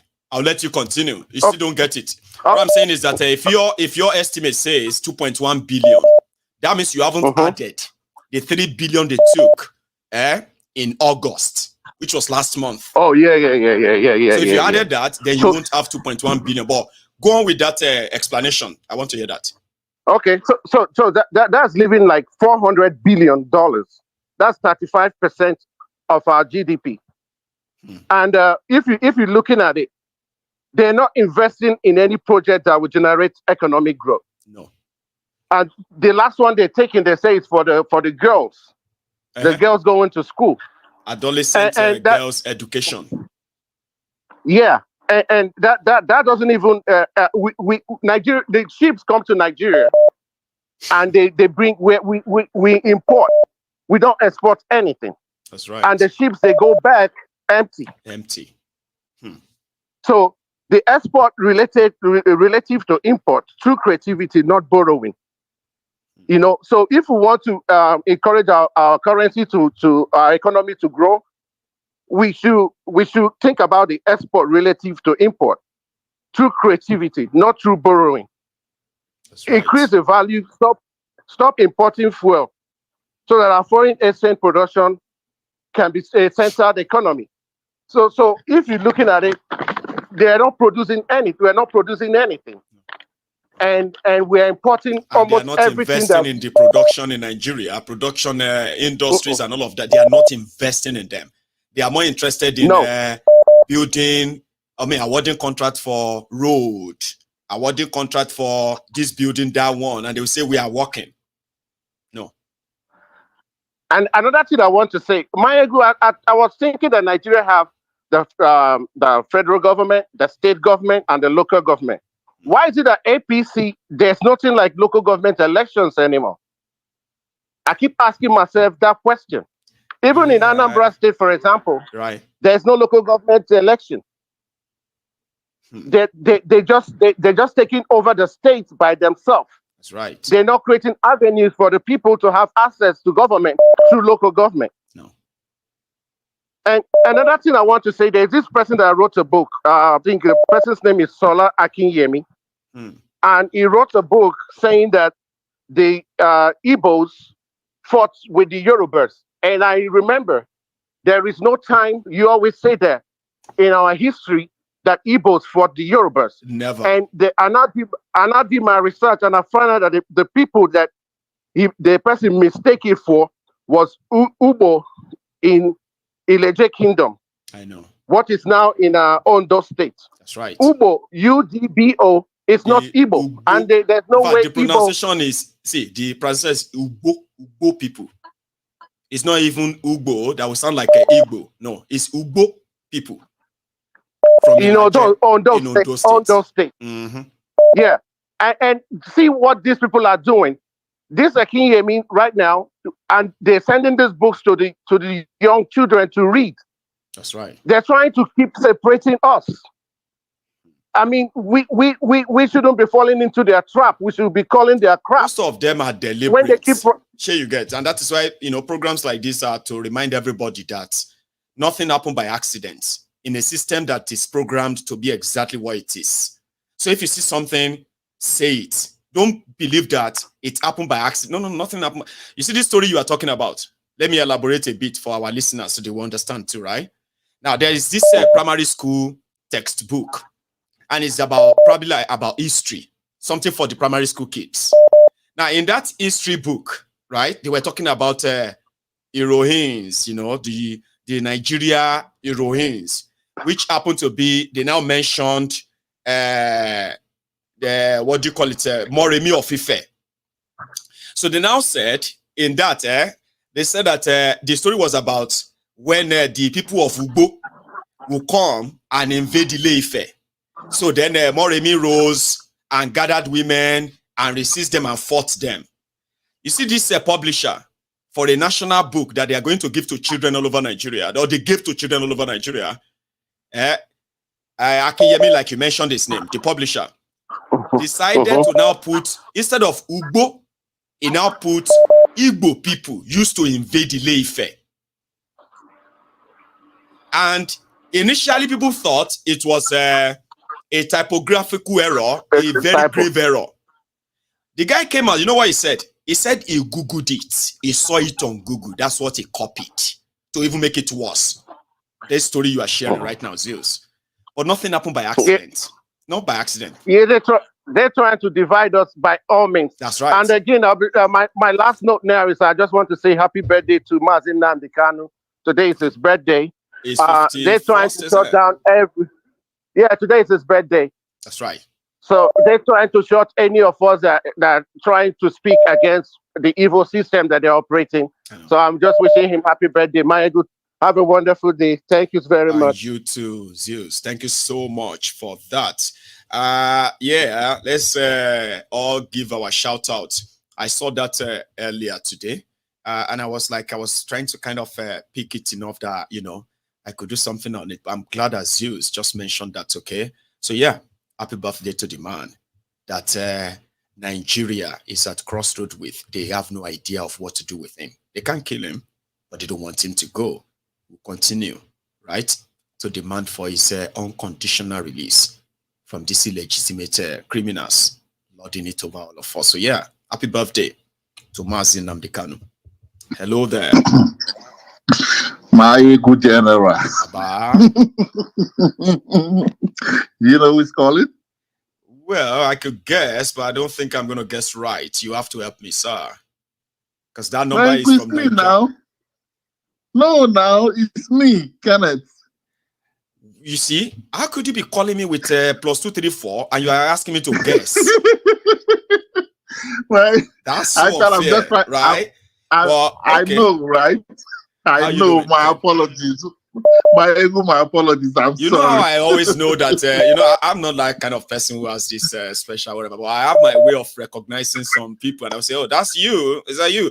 But you are calling me with +234 and I didn't even take a look at the picture. How are you? Yeah, no, that's why I thought you would have seen my picture. That's where I actually missed it. I saw your picture, but I didn't pay attention. I was like, +234. Oh, that must be Niger. Where are you? Okay. I'm fine, and you? I'm very well. I'm not saying how are you. I said, where are you? No, I'm here. I'm still here in the States. Sorry. Oh, you're still here in this. Okay, then. Fair enough.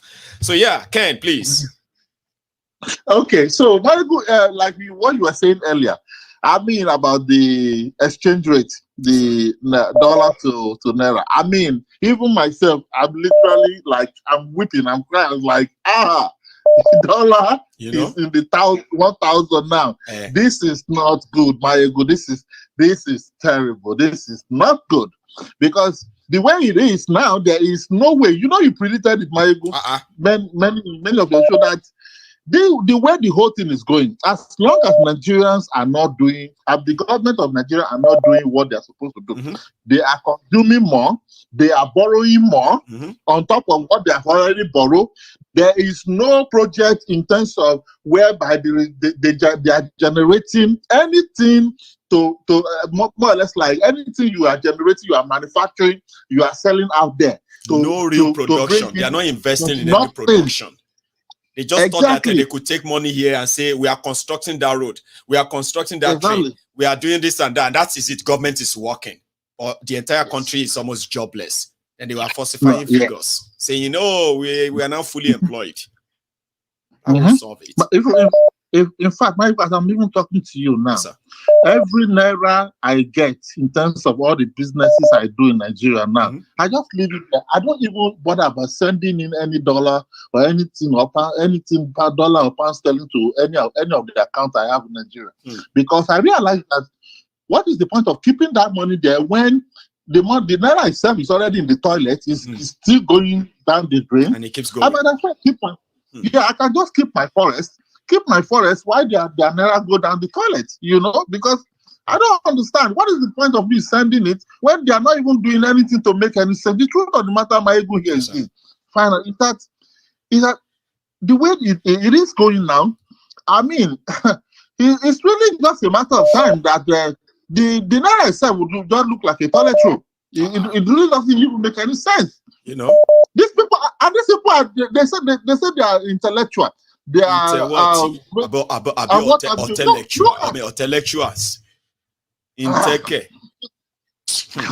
But it's sad though, because now it simply means that Maiyegun $1,000. That means that's 1 million plus. Now. Hey, 1,000 pounds is 1.24 million. That's 1,240,000. 1,000 pounds. 1,000 euro. Is now 1.1 million naira. So yeah. So one of these days, $1,000 is going to be 2 million naira.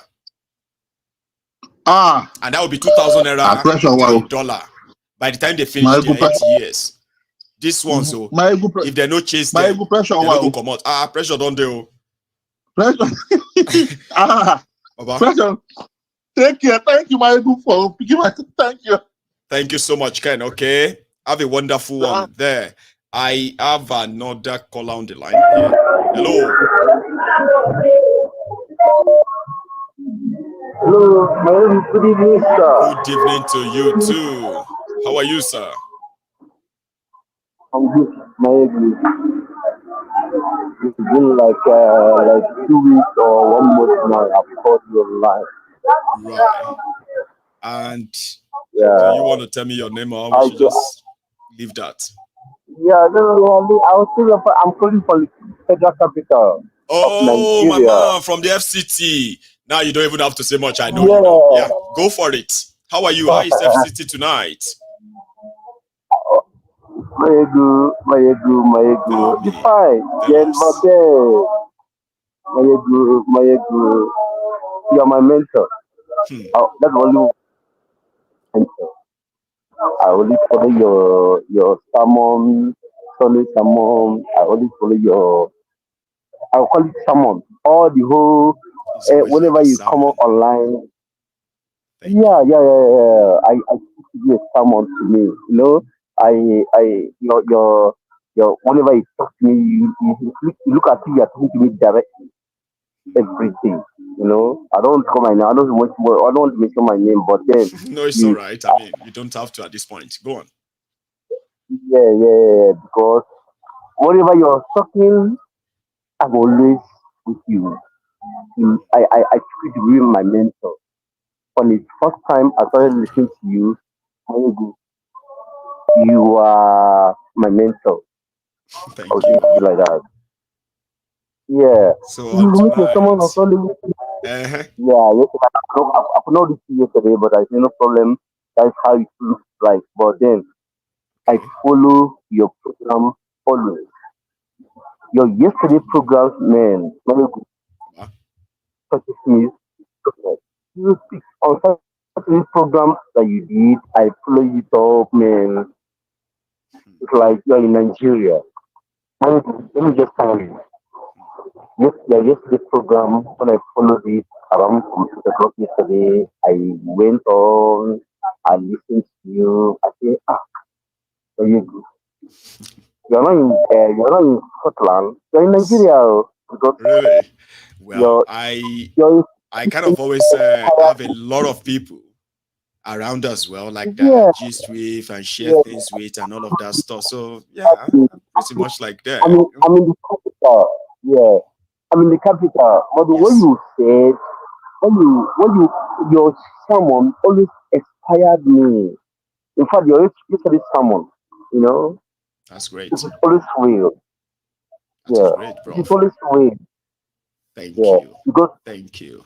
the exposure you give, the exposure you give, is exactly how it went.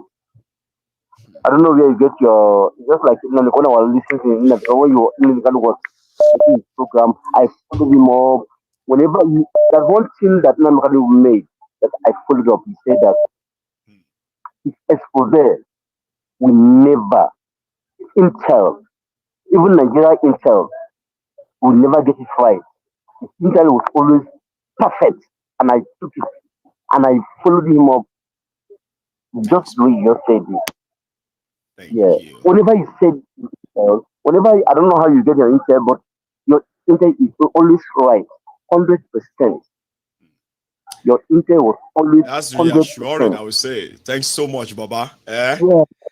I hope you keep it that way because I'm gonna keep it this way. From my own end, Yeah, right? It's always gonna be like this. Maiyegun, your intel always inspired me.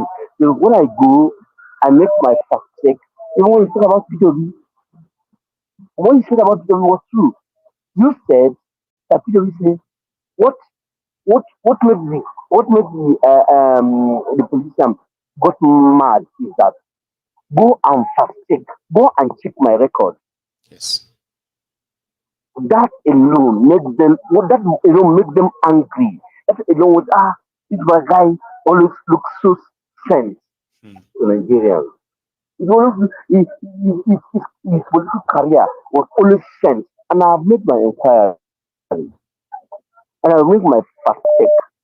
And I have made my I don't know how I wrote it. I have made my research. Yes. Right. After the whole research I made, yeah. After all the whole research I made, PTB always stands tall among every politician in Nigeria. And they have to get angry for him. So you know better They have now. to. Yes, they have to get angry for him because he said, and Nigeria, whenever he speaks, Nigeria will believe on what he says. That is why Nnamdi Kanu has not been released.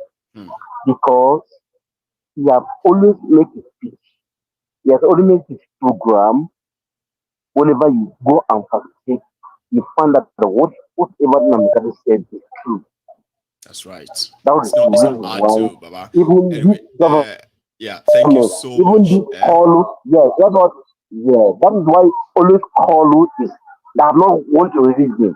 They don't That want is why Hope Uzodinma of Imo State will never want Nnamdi to release because whatever he said, the intent is always correct.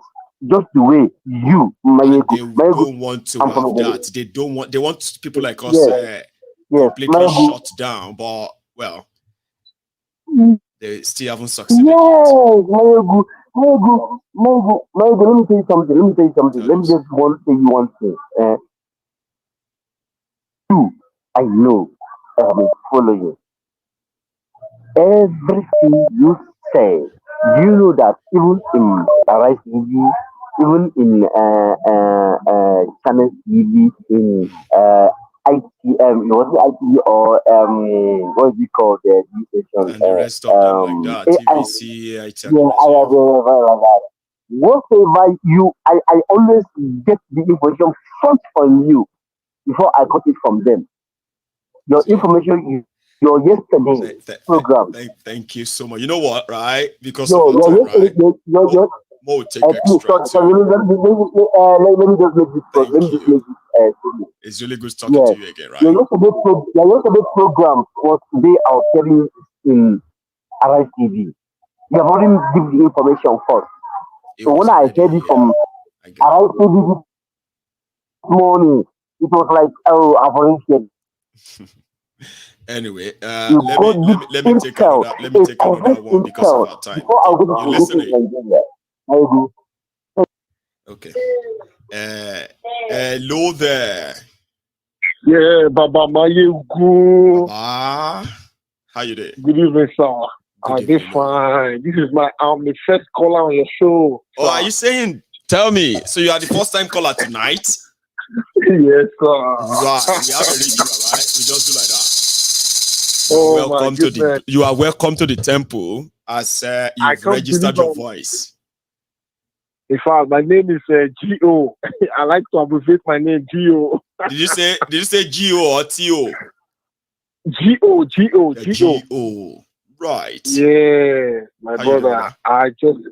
I'm good. I just want to thank you very much, man, because what the 80, 90 years old do not know in Nigeria, you have exposed in fact, it's more or less like going back to school that you've started a long time ago.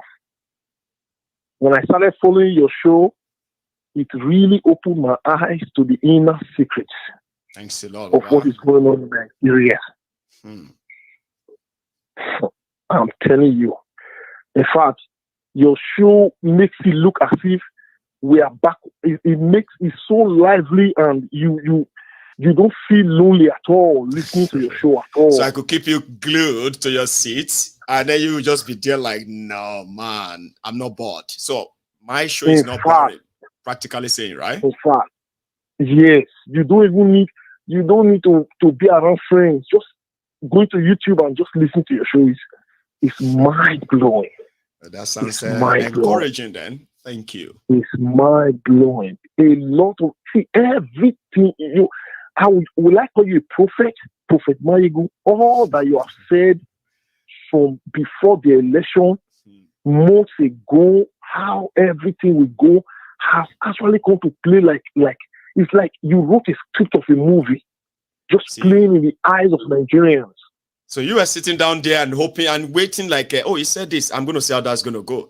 Then it happened and you're like, oh my God, like, how could he just say it that way? Like, things could go the other way. Why was he so sure? We are talking about the same criminals. You cannot build different hopes for the same criminals. It doesn't work that way. So that's why it makes it look so easy for me to say, oh, this is how it's going to go. As long as I can see all of the characters, the players, I can tell you the end of the game. It's not hard. You know, there was one thing you said that really baffled me about you. When you said, please do not build your expectations. Yes, sir. On the outcome of the manage your expectation of this. Manage your expectation. I was being generous, by the way. You know what I mean? Like, I knew people who are so emotionally attached to what is going on in Nigeria, especially this issue of election. So coming here to say it straight to them will be so depressing. So I had to devise a means of making them understand. Say, just manage your expectation. I'm not saying you shouldn't have expectation. Just manage it. And that word alone is like a medication for curing hypertension, high blood pressure. That's class. So people started managing their expectation. Like, okay, if it doesn't come, fine. Maiyegun already said that we should manage it. So let's just, so that worked. Even Peter Obi himself, if you can see Peter Obi and Atiku, they are not really worried about winning the court anymore. They want to expose the judiciary of Nigeria. That alone, exactly what you were saying. That alone will prevent investors from coming to invest in Nigeria. That's right. The damages will be unlimited, unimaginable. Exactly, sir. And all that you've been saying have come to play. Look at they both Supreme Court today. You go hear more. You go see more, Baba. You see that man that was making that mouth there, eh? It go be like a Festus Okoye of INEC. The one that was grandstanding. IRF has come to stay. Beavers has come to stay. Did you hear him on after the election on Channels Television? He said nobody can tell INEC how to conduct election. As you see that guy that was talking in the Supreme Court, that video I played earlier, eh? Give him 2 days. He go change his statement. Just watch out. Do you know, very good, do you know that with all that you have said, even Arewala, the Chief Supreme Court Justice, right? Due to the evidence overwhelming, I don't think if that man even have the courage to even utter a word concerning Supreme Court issue. I'm not sure. Because you go see naked shamelessness, Papa, and you go sit down there and you'll be like, what? You remember when I said they will rig you out? Like it was, personally, I confess. I said I wasn't expecting the outing that Obedient actually had. I wasn't expecting that, to be honest, okay? So I was shocked. But I initially said they will rig you out, that the rigging will be so obvious that you will get angry. I said, why would they do things like this? That happened. I said that will be the first though. They will do same thing to you at the court, and that will even make you more angry and be like, what? That has happened. Now the Supreme Court will shock everybody pass. That Supreme Court when they read their judgment, a lot of you will be like, oh my, Nigeria is done. I'm done. I'm done. I don't want to have anything to do with this country anymore. Wait for it. Exactly. You go here. Do you know I met a guy? You know, I live in the US. Yes. I met a guy today, a Nigerian from Akwa Ibom. You know what he told me?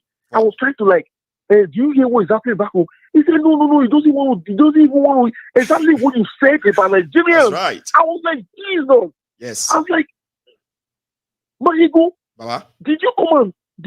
So you know what is happening in the minds of Nigerians? It is not just their mind. See, Baba, we have been there. A lot of us, right? You know what I do on my program, right? I want a lot of us who are no longer in Nigeria. I always want to bring us back to where it was in Nigeria when we left. Not just us saying it. I want us to picture ourselves in that position, in that situation, for us to understand how the mind of an average Nigerian reads. Here you get. Once you begin to understand how their average mind works, you can put all the pieces together, like I do. It's so easy. But a lot of us don't even pay attention. Abi? People will go read deadline news. They go read deadline news. Oh, Nigerian news. They don't steal another money. You know? In fact, what you are saying concerning this kidnapping and liver selling and this thing, organ harvesting, God in heaven will bless you beyond your widest imagination. Amen. Do you know that only just that information you gave today and yesterday is going to open millions of them? Do you know that you have millions of followers that you don't even know that are following you? I can tell. Do you know that? I would only I can just imagine it. Yes, Baba. The exposure that you gave concerning the tricks of desperation to sell human parts, the trick of desperation to Jesus Christ. So you could relate with that narrative, right? To the point that you felt like, man, even if this is not me, I can imagine a lot of people that are actually in that situation. And then you'll be scared. I say, oh my God, like they are not really going to find it hard to organ harvest in Nigeria with the level of poverty. People will willingly go there and get their organs harvested. And that should be scary. Like you said, Nigerians are not willing to go back to Nigeria. No. You are very correct with that. Very correct. In fact, you it's like you are in the heart of many people. You know, the truth, you know one thing that baffled me about you, the truth you said is so naked. It's so naked, even the blind man can see the truth, can see the truth of what you are saying. God bless you, my brother. Thank I you don't know. so much. I'm just speechless. You know, at this your age, you are lecturing people that was in Nigeria My own before grandfathers and fathers and uncles and aunties, people who are actually going to be like, oh, right, you got me thinking. They have no clue. Mm-hmm. They have no clue, Maiyegun, about what you say out of your mouth, and they're like, God will bless you. That's all I can say. I don't want to take your time. Too. God will bless you so that others can call you. God will bless you. Amen. God bless you, sir. Stay safe. God bless you, sir. I appreciate this. Gio, I will remember that. Yeah. Stay safe, all right? Have a good one. So I've got another, namesake. You know, when you call me about Gio. Now I've got a Gio from the US now, right? I don't care about the full meaning of the Gio. I've got a Gio, right? You don't have a Gio, do you? Hello there. You know, one sad thing is that for you to kind of also to call in, then there you get connected, then the network is not going to connect you. Can you hear me still? Are you there? Sorry. So what I'm going to do is that I'm going to just take another one. Okay. Hello there. Hello, Maiyegun. Hello, sir. How are you? Very well. Good evening. I'm sure it's evening in the UK right now. I'm here, and it's afternoon over there, isn't it? Yes, it is. It's actually evening. I'm calling from Austin, Texas. I guess you can remember my name. I'm Anthony from Austin, Texas. Anthony, I do. Yes. Even if I don't remember that name right away, I remember that voice. How you doing, okay. sir? I'm very well. Thank you. I'm happy to connect with you again. And thank you. One more time, I want to thank you for your effort and all you've been doing. We appreciate you, and God will appreciate you more. Amen. Oh, thanks a lot. Yes. Okay. I did not follow this program from the beginning, so I don't even know exactly what is the topic being discussed today. The next time you should read the caption and all of that. But yeah, you can still chip in. Depends on which of them you picked up. Yeah. Go on, sir. I've been wanting to call all this while, and just believe that whenever I get through to you, I should be able to say exactly what I have had in mind. Exactly. Regardless of what is being discussed. That's right. So let me go quickly. I know that a lot of people appreciate your work, but I will employ our people to make their conversation a little bit quick and straight to the point so that others can get through, because you don't have all the time. That's right. Thanks a lot for that. Please. If you remember, on the 30th of August, I was your last caller, and I made a point. And after I finished speaking, you said that is the way you're going to end your show, and you want everybody to go and think about what Anthony said. I am coming back again to say just close to what I said that day. And it is about the fact that I feel in my mind that we Nigerians, we don't seem to be prepared to salvage our country yet. Because I have this, for me, I'm a huge believer. I've always been a huge believer in Nigeria. But the way things are going, I'm trying to save myself from all this extreme level of mental torture, by which every day you hear the same thing over and over and over again. I remember telling you that day that we are like preaching to the choir. Everything you are talking about, Maiyegun, we all know it. Every other person that calls in, and I'm saying this because I know a lot of people are listening to your program right now. Please, the idea is not to call in and give a litany of Nigerian problem, a litany of how the corrupt political elites have been destroying the country. That is not taking us anywhere. We all know it. You are preaching to the choir. We are not this idea of all talk and no action. I'm actually tired of it. And let me tell you, Maiyegun, please. People are enjoying the program. I'm enjoying your program too. But actually, it is even beginning to give me mental torture too. I must be honest. Why am I saying that? because we keep hammering, reminding ourselves, opening up on the wound, but we're not thinking of how to treat this wound, bandage it, and get it to heal once and for all. That is my concern. 2 days ago, a caller called into your program, and I think this same guy, I can't remember his name, but he's living in the UK. He made a point, which was exactly the point I made the other time, that let us do something, even if it is one euro. I'm sure you remember that guy.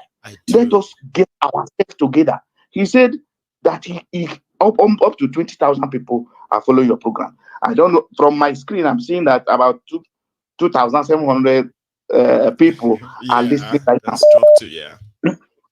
Yes, let me say that even if it is 2,000 people, do you know what 2,000 people can do? What I'm saying, Maiyegun, is that number one, what are we in diaspora? I remember a lot of us blaming Nigerians back home that they have not done anything. They didn't do anything. They have to savage the country. The question is, they are not the only Nigerians. The last time I called, I made this point, and I made it strongly, that Ukrainians flew out from their comfort zone to go to a war front to fight for their country. They are the ones that are displaying that they love their country. We are just talking and talking and talking. Go to Twitter space, talk, nothing. Let us start with your diaspora radio. What can we do to put resources together to make sure that this diaspora radio can be received anywhere in any corner of Nigeria, so that this message you are passing is not only for those who can subscribe, because I don't see anybody in Nigeria that can have data enough to watch your program for 1 hour. You're right. It's not possible. They don't have that money, and they will not be able to afford it. We have a free internet. My internet is unlimited. Even if I put your program and I go to sleep, I pay the same. I know. That's one. Two, Nnamdi Kanu is a guy. I did not believe in his ideology. But of course, the ideology is beginning to make sense. But he was able to create Biafra radio that people could listen to anywhere in Nigeria. People online, people, even with transistor radio, people can listen to it. Are we doing anything about that to promote this your program, to get to a point where it's not only you, we put resources together? If you love Nigeria, all this time to come and talk and complete, we are like kids. If I am in the government, if I'm one of those elite, those political tips in Nigeria, I will not take any of you serious, because you talk today, you talk during election, you talk during the presidential election, and you are talking about the Supreme Court. We know that you are all talk and no action. You can't do anything. So by the time I listened to David Hudein the other day, and there was a statement David Hudein you made. He wrote something that people were asking him to go and investigate Mohbad's death. He said, all the investigation I've done before, and I've given to you for free. What have you done with it? I give to in fact, he called them. Yes, he said that we are 200 million mannequins, and that is what we are. We are mannequins, because mannequins are people that look like human beings, but they can't move. They can't do anything. That's what we are. We will be talking, speaking grammar every day, and if care is not taken, and if we don't make any effort, government might go and pick that guy and get itself and all that. See, I got all your message, Anthony. Okay, right? You know, sometimes. Sorry, please. So for me to wrap up, I just want to wrap up quickly, sir. Yes, sir. See, what I'm looking forward to, before I even ever think of calling into a program, is can we build a team? Can we build a team that can get enough people that can pay?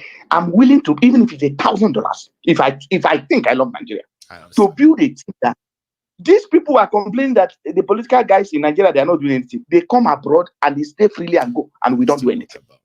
Anybody who is not prepared to do this, and they are just calling to a program to talk, rail out all the problems we have in Nigeria, let them be stopped. Let us have a team, a group, paying members, people who are ready to fight for Nigeria. If we are 20,000, 10,000 people, let us put resources together and make sure that we need something tangible behind the scene, not based on what you are talking on the screen that everybody generally. I get you. Let us have anybody who is not a member, who is not paying, are ready to carry out this action as we want to plan it.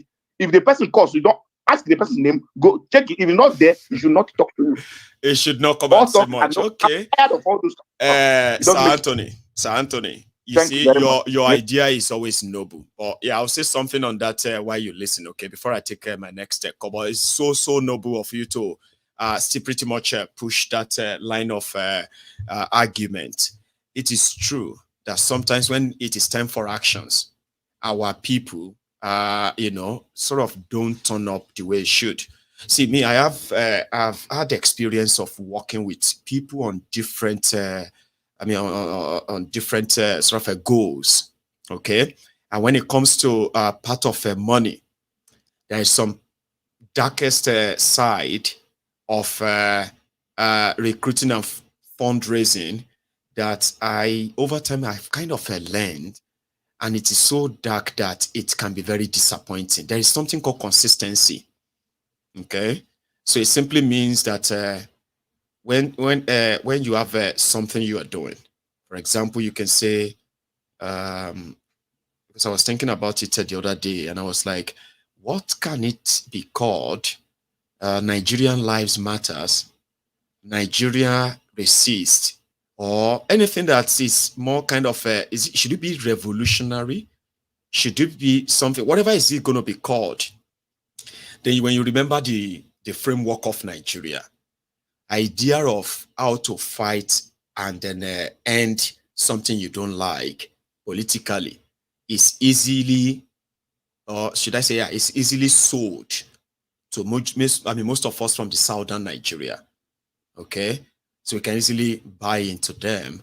But if what Sir Anthony is suggesting is what I think it is, then it requires some level of consultations. You look for people of like minds, even in the diaspora, because it's going to be diaspora based, by the way, right? So you look for people of like minds, people who are not actually trying to use any medium as their own ticket of joining the bazaar, the stealing of, you know what I mean, in Nigeria, because I have seen a lot. I've seen where people show good intention for good purpose or goal, but their intention is only good because they just wanted to let that thing start so that they can use it as their own bargaining chip with all these criminals that we are indeed trying to group and then face. And don't be surprised that there are actually Nigerians abroad that are actually worse than the Nigerians who are political jobbers in Nigeria. These are people who think they are smart. They infiltrate every group. And if the group becomes so kind of prominent, they will use that as their own springboard to finally go and join the people that we all condemn. I've seen that a lot. So if you want something solid to happen, from my own experience, like Sir Anthony suggested, right? You will need people of like minds, people who have something in common. Look at David. David is living in exile, on asylum, due to his line of work, exposing the rotten government in Nigeria. So, but David is not the only person. There will be others too, across the place who have either left Nigeria or looking forward to living Nigeria. There are some of you who've left a long time ago. Not that they are really looking for you anymore, but the reason why you left Nigeria when you are still so active fighting that injustice in Nigeria was to kind of escape any kind of persecution. But, well, you are abroad still, and now you've settled down abroad. So we need people of like minds, not people who are looking forward to go and join them in their government in Nigeria. So to have that, Sir Anthony, it can take a time. Okay, I'm speaking from my own experience dealing with other Nigerians. Okay, it can take time.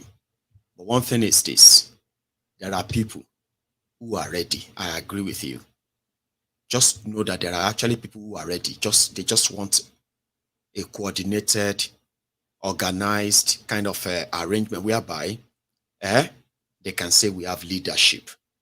So, and you can get all these people who have this like minds at the end of the day come up with something that is indeed attractive, universal, sort of. So I want all of us not to always feel like we are not doing anything to push back all these people. I want you to always remember that you are on this platform like other people, because no matter how much or how tiring Nigeria is or how frustrating it has become, a lot of you are still interested in what you call the solution, even though my own primary solution is for us to break away and go. And I know that Nigeria, when Nigeria is going to break up, right, it's not going to just be like, we're just going to be like, oh yeah, you go. No, there are processes that will lead to that. And that is why in the course of people understanding why something has to be done, in the process, they will probably volunteer to say, okay, how do we do it? Well, I love your energy, sir. Okay. And I want you to not always rule it out, like whether it's looking so slow or it's looking like not promising. One thing you should be very confident of is that there is a platform where people who feel the same way you feel exists. Okay. There is a platform where people are ready to kind of shield or forget their differences and look at whatever they have in common and how to get along and get over that, which brought you to this platform.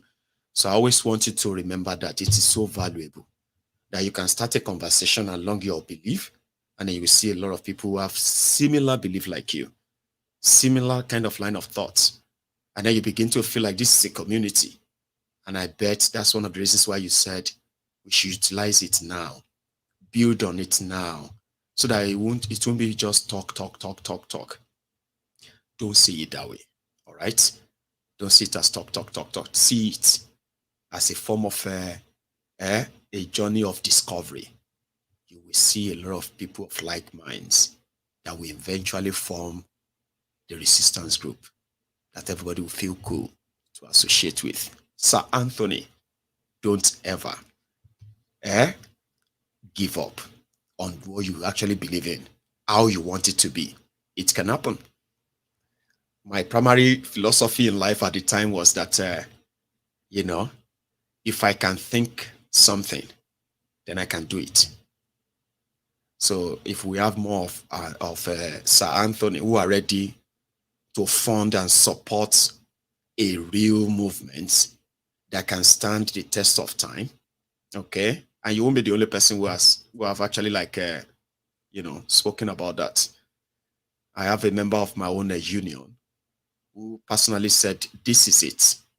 It is doable. We need something like this to true. We need a body as Nigerians, right? We need a body whereby at least in every city of the world, in every country of the world, okay, you'll be able to say, if you call out your members, our members, and you can be able to bring out tens of thousands of them out, and the whole country will recognize, they will recognize you and say, there is an organization. If they call for protest about Nigeria, you will see tens of thousands, not just 200, 500 people. They're talking about an organization that all of us are connected to, right? Have some connection with, right? And if they call out for anything at all, now that can be very powerful and intimidating, but you need people of like minds to build such. You don't want anybody to use you. That's even worse, okay? Imagine putting together an organization that is promising and all that, and then you realize that some of the people inside the whole thing, they were just hibernating. They were the friends of the criminals you think you want to fight. It's so complicated from my own experience, but don't ever think it's not going to happen. I strongly believe that it will. Hello there. Sorry for that long piece too. I just had to say it so that those who are listening to me will know that, of course. Baba, you there? Hello? Hello, sir. Can you hear me? Yeah, I can hear you, Maiyegun. Sorry for keeping you waiting. Now you are live. can hear you, Maiyegun General. Yes, sir. You need to mute the broadcast, okay? Or else it's going to be delayed and kind of, it's going to be so awkward for you, your voice. Yeah. Mute the broadcast or just leave the room so you and I can talk and the rest can listen to us. So. All right, can you hear me now? Very clearly, sir, please. Well, let me say this is my first time of calling this platform. Oh, God bless you, sir. We have a ritual, right? For first-time callers, we just kind of say like that. But actually, you always remember that. So, thank you so much. But actually, this is not my first time of listening to you. I have been following you most times when I'm free. I'm an apostle by calling. I have my ministry here in Europe. Oh, bless you, and sir. let me tell you, if we have 10 of you doing the right work, affecting people in Nigeria, Nigeria will turn around. I used to be very angry with Nnamdi Kanu. You know, at some point, I changed my mind. I changed my mind, and this is the way I see you as an offshoot of this man. Although you have a different kind of philosophy sometimes, you know, let me say the truth. Sir. There is in the scripture, Jesus was with his disciples. He met a man called Nathanael, and he said to the people, Nathanael was not one of his disciples, but he said to the people, behold an Israelite in whom there is no guile. And let me say it right now to this platform, sir, to everybody listening to us right now. I say, behold a true Nigerian in whom there is no political guile. That's who you are. I'm telling you the truth. You know, religion, as Karl Marx made that statement, is the opium of the people. You know? I'm not, you know, this organized religion has killed a lot of us. I'm an apostle. I have my ministry. I want to remain anonymous for now, but I want to let you know, the last caller, the statement he made, I am one of the people that would donate for that. You listen, you are like someone who is caged. Your voice is not heard where it should be heard. We need something like, you know, whatever it is, you know, I'm not in that line, that will get to Nigeria, that will take you all over the country. If it is to make contribution, I will be one of them. God bless you, you know, you don't know who you are. You don't know what you have. You are a detribalized Nigeria. I have been watching, I've been looking at you. You remain consistent since any week I have time to listen to you. You remain consistent. And believe me, what you are doing, this is limited. I think something should be done. Your voice should be heard, and the way to analyze things, I am yet to see. I don't know, sometimes I say, God, if I'm in a position to buy this very whatever it is, device that will be able to cut across the Nigerian nation, I will do that. And I'm not doing it for you not to criticize me when I've done wrong. Because that's not who, listen, the way the Western world is built is transparency. Yes, sir. I have been, you know, I was once vice president of African pastors here, and I don't want to mention the country. At a point, I told them, when they rise up to pray, I say, I don't want to join you in this prayer. Stop deceiving yourself. Don't deceive yourself. You are praying, and we know what to do. Why can't you encourage people? You know, you see the impunity, you see the corruption, you say, we are praying. And the last time after the election, some of them said, let the will of God be done. I said, you know, you don't know God. If don't you know God, if you know God, you are actually, you know what they do, sir? It's your line, you know, I'm so happy that you're actually uttering all of this, okay? Because I do my best to make sure that people understand the difference between people trying to manipulate you using God in order to not take responsibility for their action. So when people do that, they are insulting God, okay? They are not in any way praising or even making people who are unbelievers to believe in that God. It's manipulative. And it's the same. That's right. You know that, sir? So I'm glad that you are saying similar thing right now. And I'm all here. Please continue. That's right. That's right. Do you know, sir? Yes, sir. You know, many of us do not know. I keep telling some of my pastor friends and my colleagues, I keep telling them, those in Nigeria, I say, a time will come, you think you are being, maybe some of you think this is the way to please God. To some of you, you know, you are just manipulating people. You know, some they are sincerely wrong. I can assure you that some of them they mean well. Some of them are very sincere. But that idea of let's keep praying, I tell them, I say, you say let's keep praying, but look at you. You want to get a work. You will get down on your knees after praying. The next morning you carry your curriculum, you move out, you go to submit for the work. But when it comes to Nigeria, and Maiyegun, let me tell you, I know you are not in that line, but I can assure you, this is what we see every day. My family, I have seen miracles, I have seen God heal my child. But now, let me tell you, sir, in case you don't know this, some of these men of God you're hearing, some of them actually have certain level of power. But have you asked yourself why sometimes they will pray for people who are sick, they will receive their healing, but when they pray for Nigeria, it will not work? You know why? Why, sir? It's because we are not ready for the nation. The passion is not there. You know? So we are just playing. We are just imagine some people who claim they are holy. People preach holiness, but you'll be supporting an evil government, supporting someone you know that is not credible. People, you know, misleading people so that they will not be able to form opinion about them. You know, sad. That is right. You know, 8 years ago, I told a pastor, I said to him, when he said, let's pray, I said, for now, I'm not joining. If this is your mindset for prayer, I know it's not going to work. I said that 8 years ago, they said that God will shame me. They said that God will, that I'm a sadist. I said, okay, watch it. We will know who is really a prophet. After that was 8 years ago. 8 years ago, I said, so you got vindicated even before the end of that 8 years, didn't you? Yes. I say, if things get better after these 8 years, you know, we will know. Now, some of them, they don't talk again. You know, when I tell them, I say, I told you before, this thing is not a rocket science. It's not. It's not. It's very simple. Do you know, in Europe, God, you know, it's in the Bible that God will not do what He's already empowered us to do. You know Thank you. He won't do. God will not do a man's job, and man will never do God's job. Another word, everybody will do theirs. You know? Yes.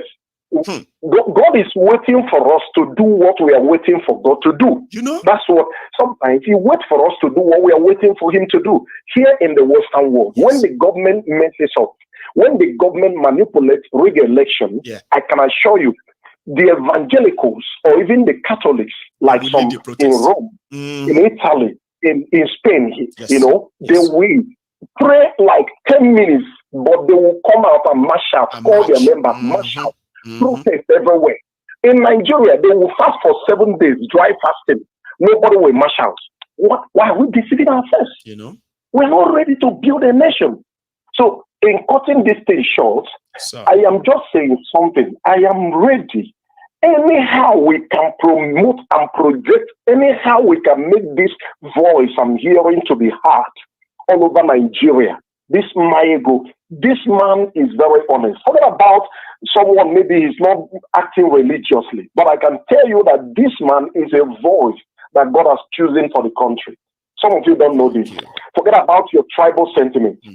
If this man, anyhow we can support the last speaker to contribute for something. I know it was once done with Nandekado stuff or whatever, but now it's for Nigeria. Let the common man, because Maiyegun, let me assure you, none of them is ready. Majority of them, average Nigeria cannot buy data and spend it for 5 minutes listening to you right now. You can't do that. Can't do that. So we need something like radio.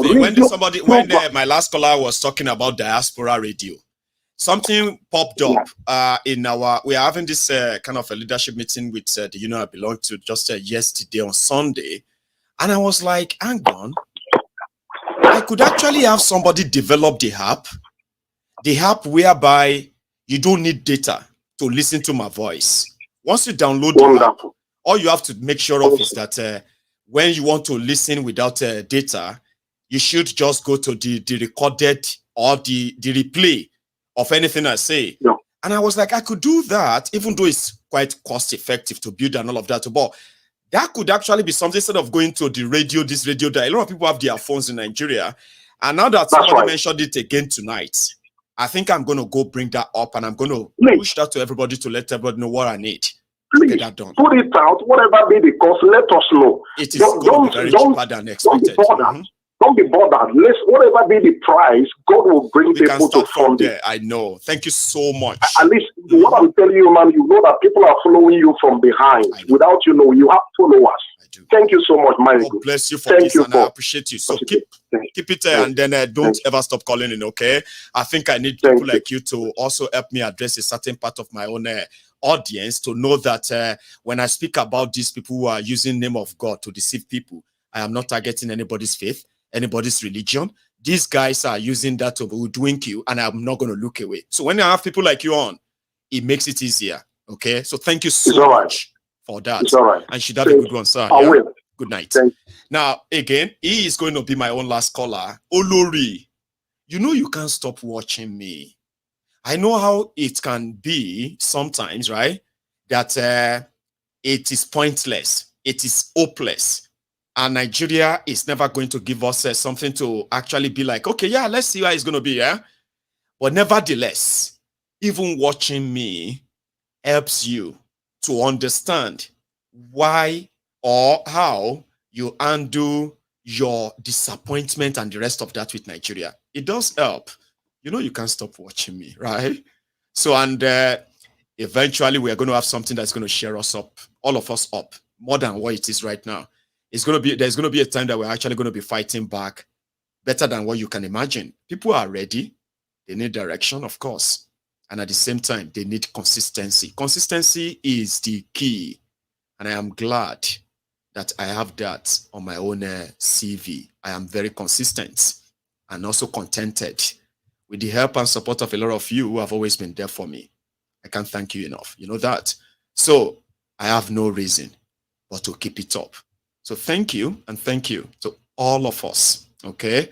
As a family, sometimes it's more like somebody said, my caller said earlier, that you can listen to Maiyegun even all alone. You know, you can be somewhere and you can just, and it's in a way, it has a way it works on all of us. So when people say, oh, I miss Maiyegun, I can't, I mean, you know, I'm so sad that you didn't come on last night. I'm like, well, you know something? Whenever you miss Maiyegun, even me, I do miss Maiyegun too, which means I miss this. When I'm not here and I'm doing something else, there's always going to be a time that I'm going to feel like I am missing something, that I'm missing you. But above it all, remember what I said to all of us. Nothing remains the same. If you know better, you do better. And if people say they are or they want to, it is ideal to give everybody that chance to try it. This new idea of a diaspora movement that includes everyone from everywhere, that gives everyone that identity, something that you can be like a fight before the fight. I like it. I like it. But from my own experience, I'm also always very careful before I put my own face, my name, into anything these days. Because there are so many chances, opportunists. People just want to use you. Use what you are doing to get to wherever they are going. And at the end of the day, you find yourself doing so many shalaye. And you'll be like, didn't you know them? I thought you were all together. I said, but it's not like that. That is why I'm going to advise all of us to not always see it as all talk. In the process, we are figuring out what can be done and when should it be done. So let's keep it that way. And thank you to everyone. I will see you some other time. Olori, Charity, I hope you will have a better night this evening, okay? Don't take it to heart. Nigeria no go hand us, okay? Nigeria will not see our hand. Now we go see the end of Nigeria. So stay strong. And to Latu Aruna, you see, I know why Latu actually dropped that. Latu Aruna is from the middle belt part of Nigeria, if I am not mistaken. Okay, and is not always happy. Okay, that individual is not always happy that I always feel like there are no people following MaiyegunsDiary Politico from the northern part of Nigeria. And I said, no, I never thought that. Now, Latu will be one of those that would actually jump on the chip that says Nigeria resists all Nigerians resist. I'm just saying that whatever the name is, there are people who are ready. But yes, we will get there. So thank you so much, everyone. Don't leave without liking the broadcast, okay? You can still like it if you haven't already. So that when I come next time, it's going to be a new day again. So, good night, everyone, from here.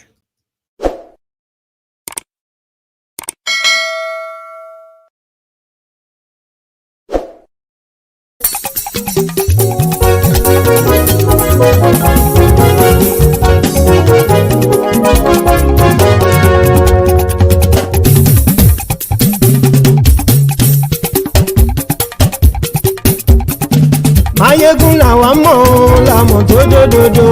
Maiyegun Diary, Maiyegun number one. Maiyegun làwa mọ̀ làmọ̀ tó dòdòdò. Maiyegun Diary, Maiyegun number one. Maiyegun ti dé o, ọ̀rẹ́ ara ìlú. Maiyegun Diary, Maiyegun number one. Lórí Facebook, lórí YouTube. Maiyegun Diary, Maiyegun number one. Gbogbo bó ṣe ń lọ ni Maiyegun já wa sí. Maiyegun Diary, Maiyegun number one. Àṣírí ọ̀jẹ̀lú kì í bò níbẹ̀ o. Maiyegun Diary, Maiyegun number one. Bó bá ṣe eré àní Maiyegun máa wí. Maiyegun Diary, Maiyegun number one. Ó sì tún ṣe eré wàá gbọ́ níbẹ̀ o. Maiyegun Diary, Maiyegun number one. Maiyegun Diary, Diary Politico. Maiyegun Diary, Maiyegun number one.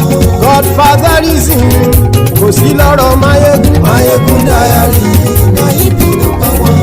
Ẹ farabalẹ̀ sẹ́ o kẹgọ́rọ̀ lẹ́nu o. Maiyegun Diary, Maiyegun number one. Àní Maiyegun làwa mọ̀ tó dòdòdò. Maiyegun Diary, Maiyegun number one.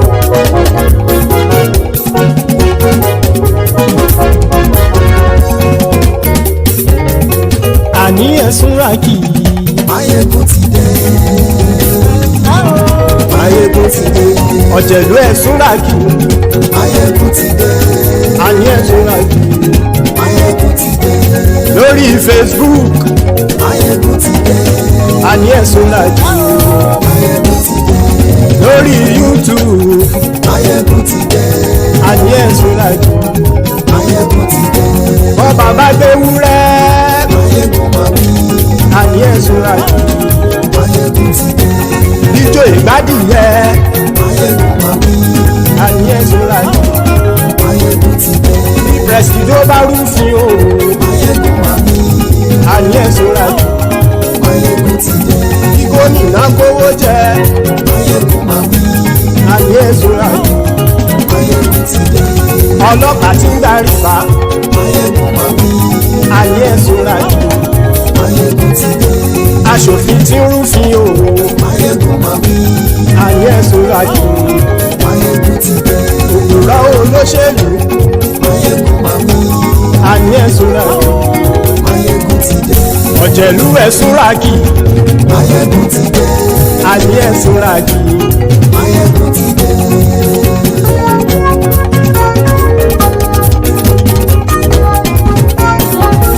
Maiyegun ti dé. Gbogbo ọ̀jẹ̀lú ẹ̀sùn rákì. Maiyegun ti dé. Gbogbo ọ̀jẹ̀lú ẹ̀sùn rákì. Ṣùgbọ́n ní bá ti ṣe èyí tó yẹ kí wọ́n ṣe, ọmọ bá dèrò ní fi wọ́n níran o. Maiyegun ti dé. Gbogbo ọ̀jẹ̀lú ẹ̀sùn rákì. Maiyegun ti dé. Gbogbo ọ̀jẹ̀lú ẹ̀sùn rákì. Ṣùgbọ́n ní bá ti ṣe èyí tó yẹ kí wọ́n ṣe, ọmọ bá dèrò ní fi wọ́n níran. Wọ́n fowó bẹ́ẹ̀ o. Maiyegun ó sọ pé wọ́n ò fẹ́ bẹ̀. Wọ́n fowó bẹ́ẹ̀. Maiyegun ó sọ pé wọ́n ò fẹ́ bẹ̀. Oníkan ṣáàtì ṣe èyí tó yẹ kí wọ́n ṣe fáwọn ará ìlú tó gbé wọn débẹ̀ o. Ayé. Maiyegun ti dé gbogbo ọ̀jẹ̀lú ẹ̀ súnra kì. Maiyegun ti dé gbogbo ọ̀jẹ̀lú ẹ̀ súnra kì. Ṣùgbọ́n ní bá ti ṣe yìí tó yẹ kí wọ́n ṣe ọmọ bá dẹ́rọ̀ ò ní fi wọ́n níran. Kì máa yí ṣe eré ọ̀rọ̀ yìí kì í ṣe ẹ̀fẹ̀.